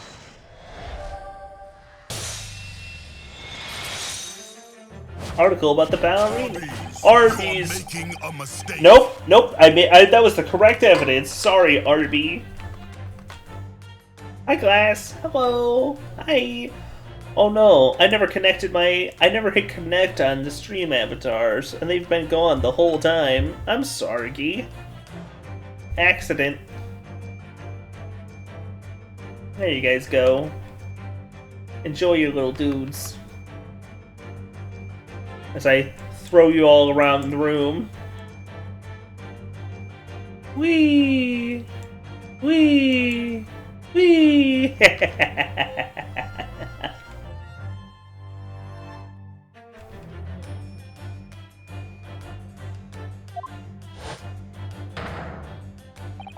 That's right. You hit the nail on the head. Renowned prima ballerina of the Novovich Ballerina just appears from Shanghai. It would appear we are finally able to address you by your true name. Yes, because your true identity is that of Novovich Ballet's prima ballerina, Miss Nikolina Pavlova. Well, Arby's, I clearly hit the correct evidence, though. Ah! The scissors in the hat.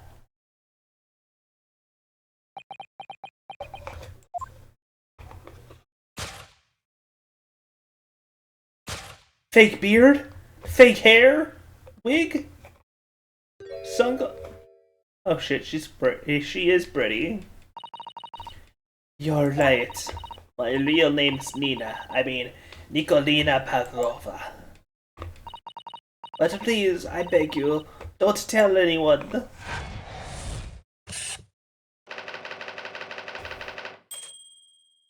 A ballerina on the run. Oh, clearly, she didn't kidnap a young ballerina. She is the ballerina.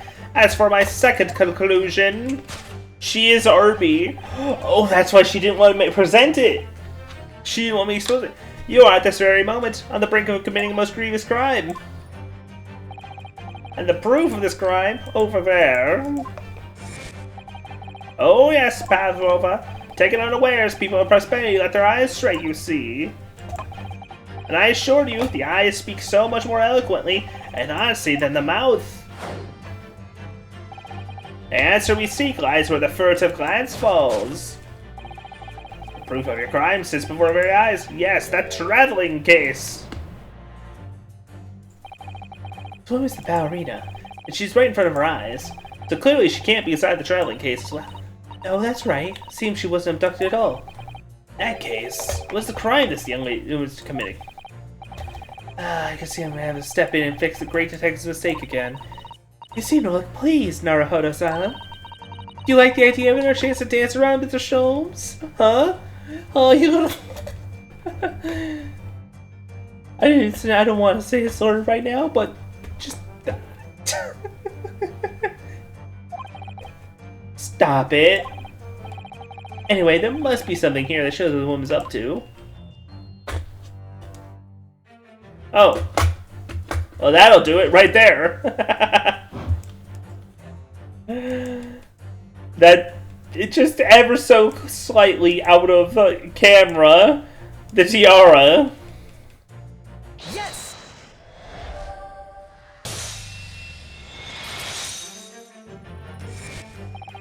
The proof of your crime is surely this tiara. I believe this tiara is worn on stage by dancers in the Novovich Ballet, is it not?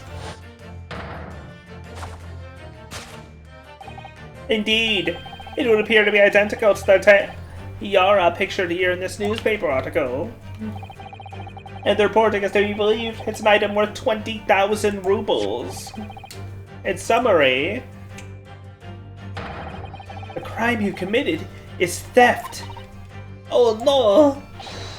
Yes, you left your ballet troupe unlawfully taking the precious tiara with you. Yeah.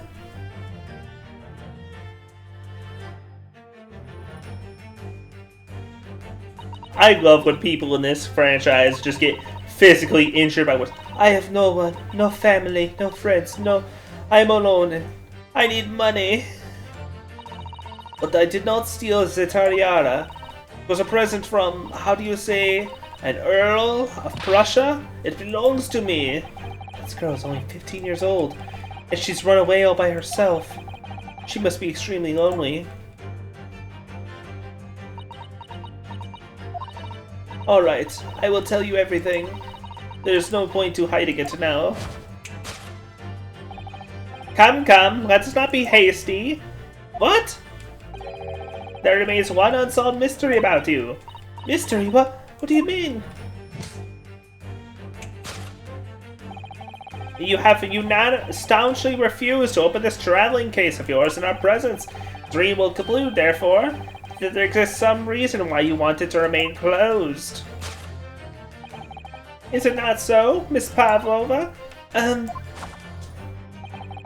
My dear girl, there's no sense in playing games with me. Nothing escapes my attention. Indeed, I have a very good idea of the contents of your case, even before I laid eyes on them. Dear me. We are not well suited to a life of crime, are we? Your careless coup d'etat betrays you. We need only follow your furtive glance to find the answer. Yes, the reason why you refuse to open your case. Written in the books on the shelf. Huh? He's completely changed Jack with his deduction now. I think Mr. Sholmes is adapting his logic to changing circumstances, don't you? Maybe, but why has he suddenly brought the bookshelf and all this? Just a wild guess, surely. Oh, do you think so? Well, it doesn't seem likely that the reason why this young woman doesn't want to open the case would have been written in a book that doesn't even belong to her. Yes, that's true. Still, Pavlova certainly did cast her eye in that direction. I noticed it myself.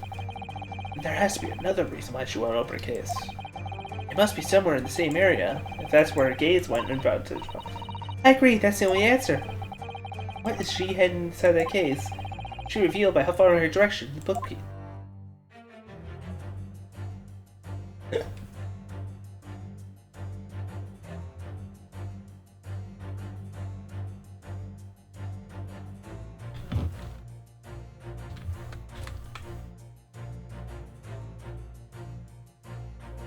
The rules of passage. That's it. I know the rules. Yes, the real reason you refuse to open a case is written in the rules of passage. Passengers may not keep weapons or other dangerous items in cabins. Pets are also strictly forbidden. Inside that case of yours is something forbidden from carriage on this vessel. That is the real reason why you refuse to open it, thus revealing its contents. As we've seen, the trunk wobbles from time to time, but no weapon or other dangerous item will move of its own accord. Which leaves but one possibility, Miss Pavlova. Inside your traveling case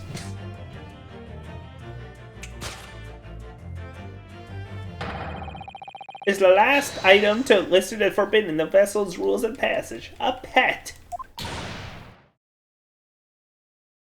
Treat me like a pet. Treat me like...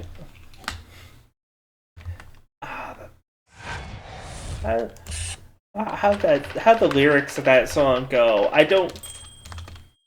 I only know the vibe of it at this point.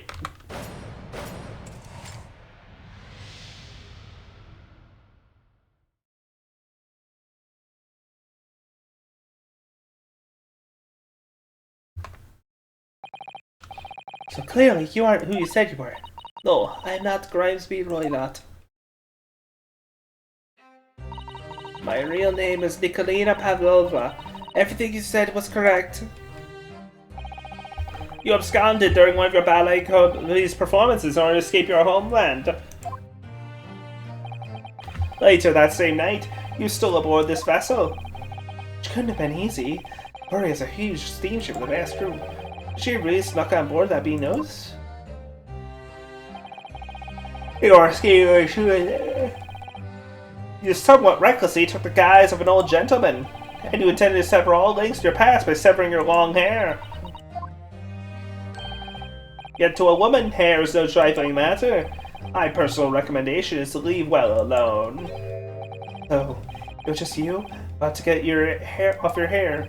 Who was it that let out the scream we heard from outside the cabin? A veritable tinkling of a bell? None other than this young lady, naturally. Like a full set of pipes, if you ask me. I was so scared when I ran away in Shanghai. I was sure they would come looking for me. That's why I decided to, how do you say, disgust myself? Someone would recognize me. As a result, you transformed yourself into a questionable old man? I see.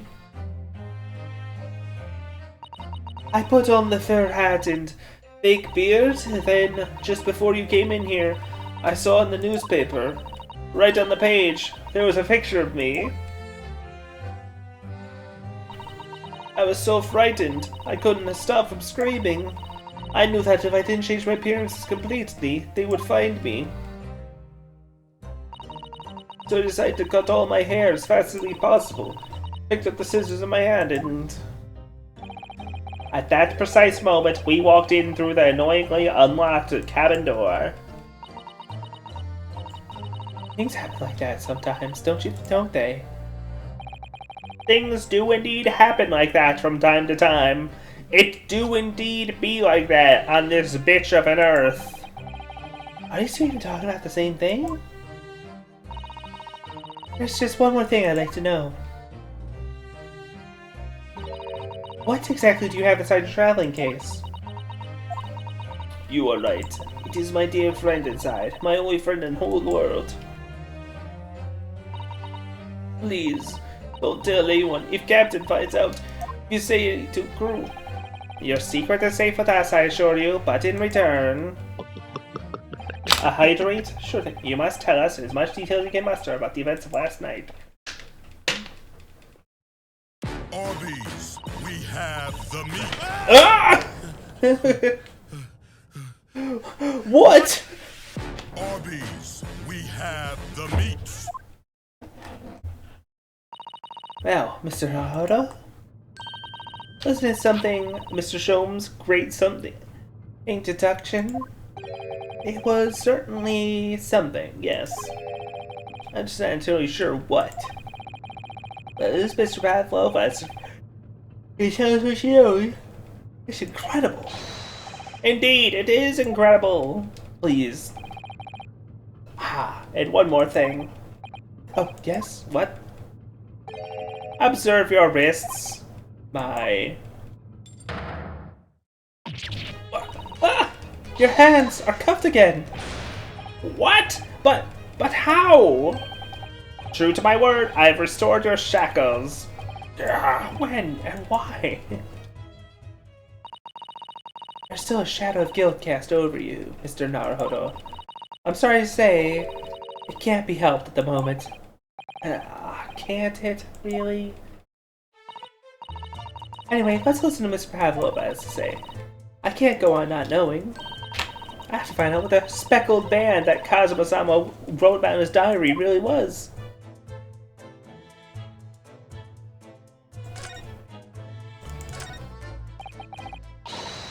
Don't touch!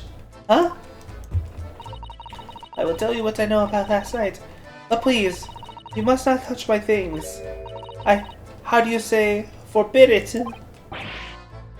Oh, sorry. Well, you should be, young man. What vulgar manners do you have?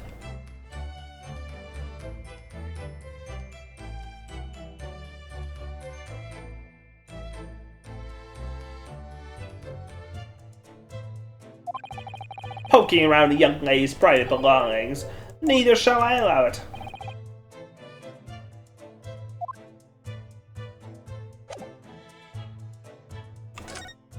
So yeah, no examinations. Okay.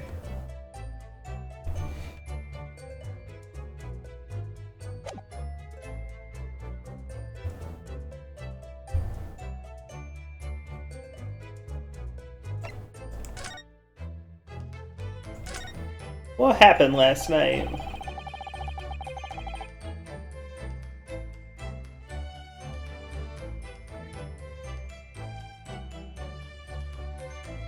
Did you know someone was killed in the cabin next door to this one last night? One of the crewmen told me about it this morning when I was eating breakfast.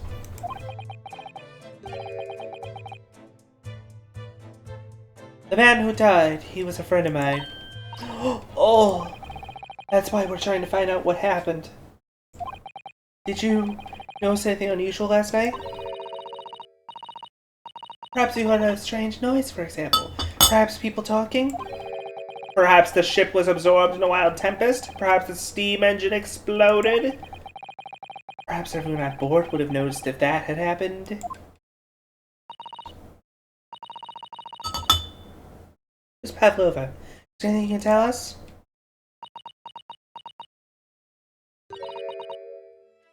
I don't know. I'm sorry, but all I could think about last night was what I had done, and whether they would find me.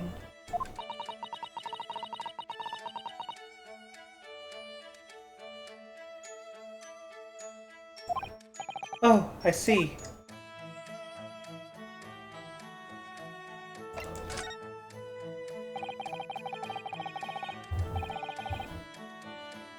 You've run away yourself from your ballet company, have you? The Novovich Ballet? Yes. I am traveling to Great Britain, and from there, I want to go to America.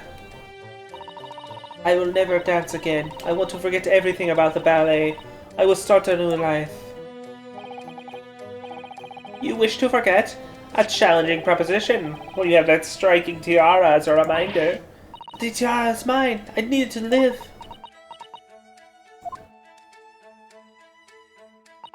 I have no money of my own. The Novovich Ballet gives us only a little food and water. I must dance all over the world. I had to run away. I had no choice. If I stayed, it would have killed me. So you ran away to protect yourself? Yes, and the crew of this ship, they all been kind to me. They let me come on board. They said I could hide in this cabin.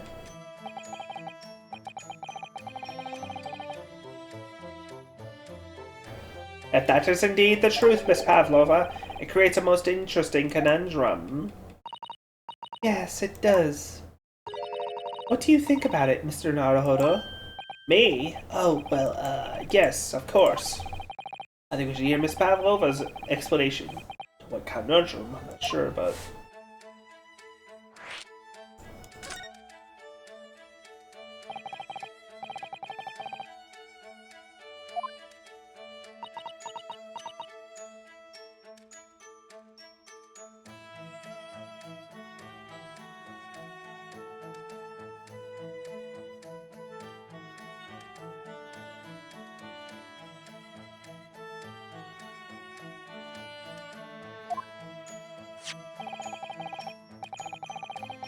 According to this newspaper, it was only yesterday you absconded from the ballet. Now, that being the case, it must have been last night that you boarded this vessel.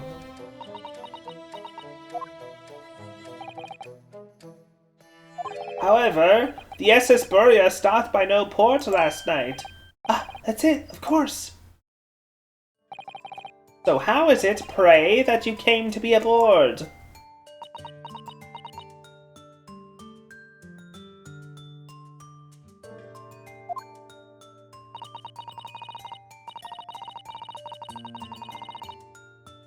Now think about it. The crewman outside the cabin acted very strangely when we mentioned that. It was just after we asked him about when the occupant of this cabin came aboard.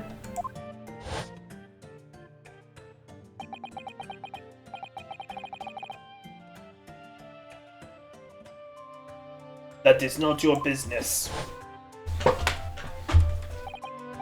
Yes, you're right. He did seem to be hiding something.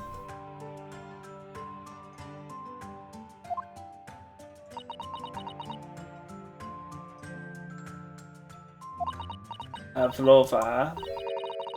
Angel descended from the heavens, bringing grace and beauty to the stage.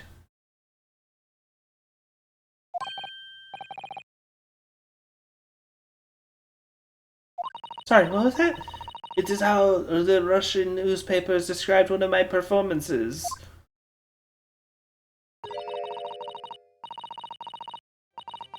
And that is how I came here too. I descended from the heavens because I'm an angel. Considering English isn't your mother tongue, your description is very vivid.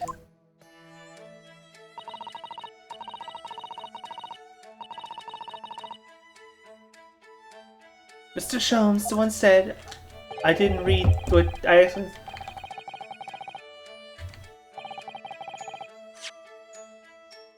Mr. Sholmes once said, I never can resist the touch of the dramatic. Seems Mr. Pavlov is the same. A genius descended from the heavens, bringing grace and beauty to detection, words once said about myself. A quote from a wonderfully extravagant advertisement for The Adventures of Sherlock Sholmes, in fact. Yes, Mr. Showy. Anyway, it doesn't look like Miss Pavlova is going to tell us what really happened. So the friend you mentioned is inside your traveling case, is that right? I don't think animals are allowed on board according to the rules of passage. Oh, please, don't tell any of the crew. If they found my precious... Then the burly Russians would bestir themselves in unison to throw you and your case overboard, no doubt. Yeah! So reassuring, Mr. Holmes. Yeah, what is the pet? Little puppy. It is, isn't it? Is it the snake? Maybe adorable little rabbit? Ha! You cry to Russia as a land with small rabbits, do you? Oh, don't they have small rabbits there then? You may well ask. I have no idea.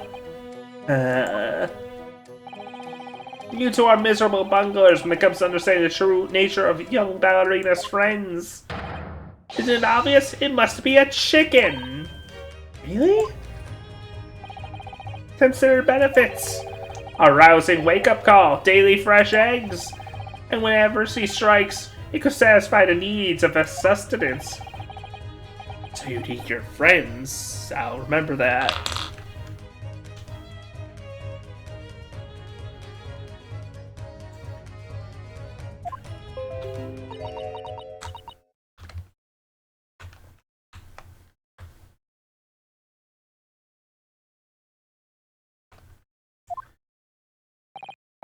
Well, it would appear this friend's identity is a closely guarded secret not to be revealed.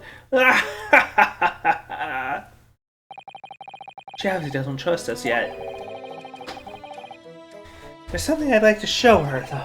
Maybe she might be able to shed some light on it.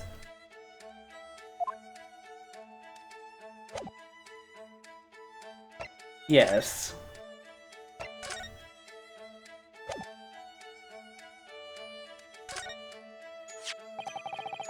This is the diary of my friend who passed away.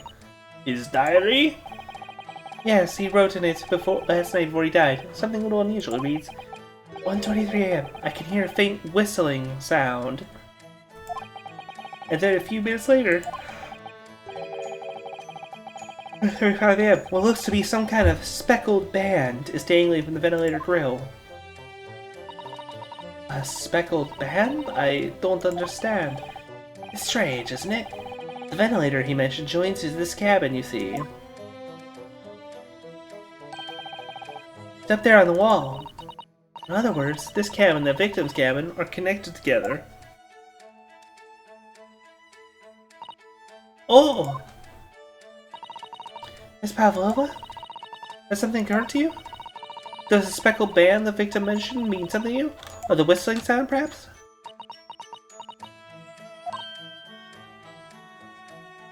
No, I don't know anything. Oh.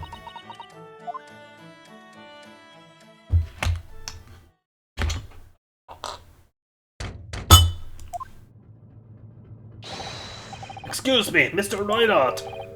Yes, what? Wow, she's fast. Captain would like to speak with you. You must come to Captain's quarters at once, please. Alright, I will come now.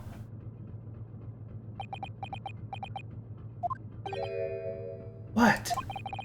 You must leave, now. Oh, no, it's fine. Don't mind us. Yes, please, don't worry yourself, Mr. Roy. Huh? Get out! The passenger said out, or do you want me to throw you out? Ugh, looks like we'll have to leave it investigating his cabin until later. What a pity.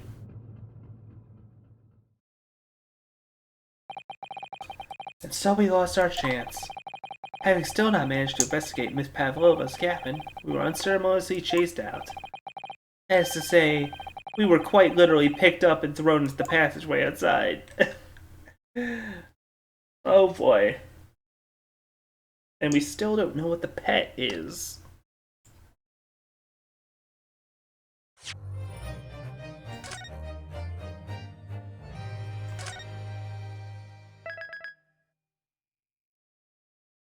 An absolutely fascinating episode in Naruhodo being accused of murder again. However, if I were to complete another phase of this, I would be up until 3 a.m. I would much rather go to bed. I apologize if you feel this is a cliffhanger, but we will be back, and not in months. We'll be back within at least a week or two, like at worst. So look forward to this. We got a lot more of Ace Attorney ahead of us. Considering we've got, basically 8 and 2/3 cases. 8.5. I don't know.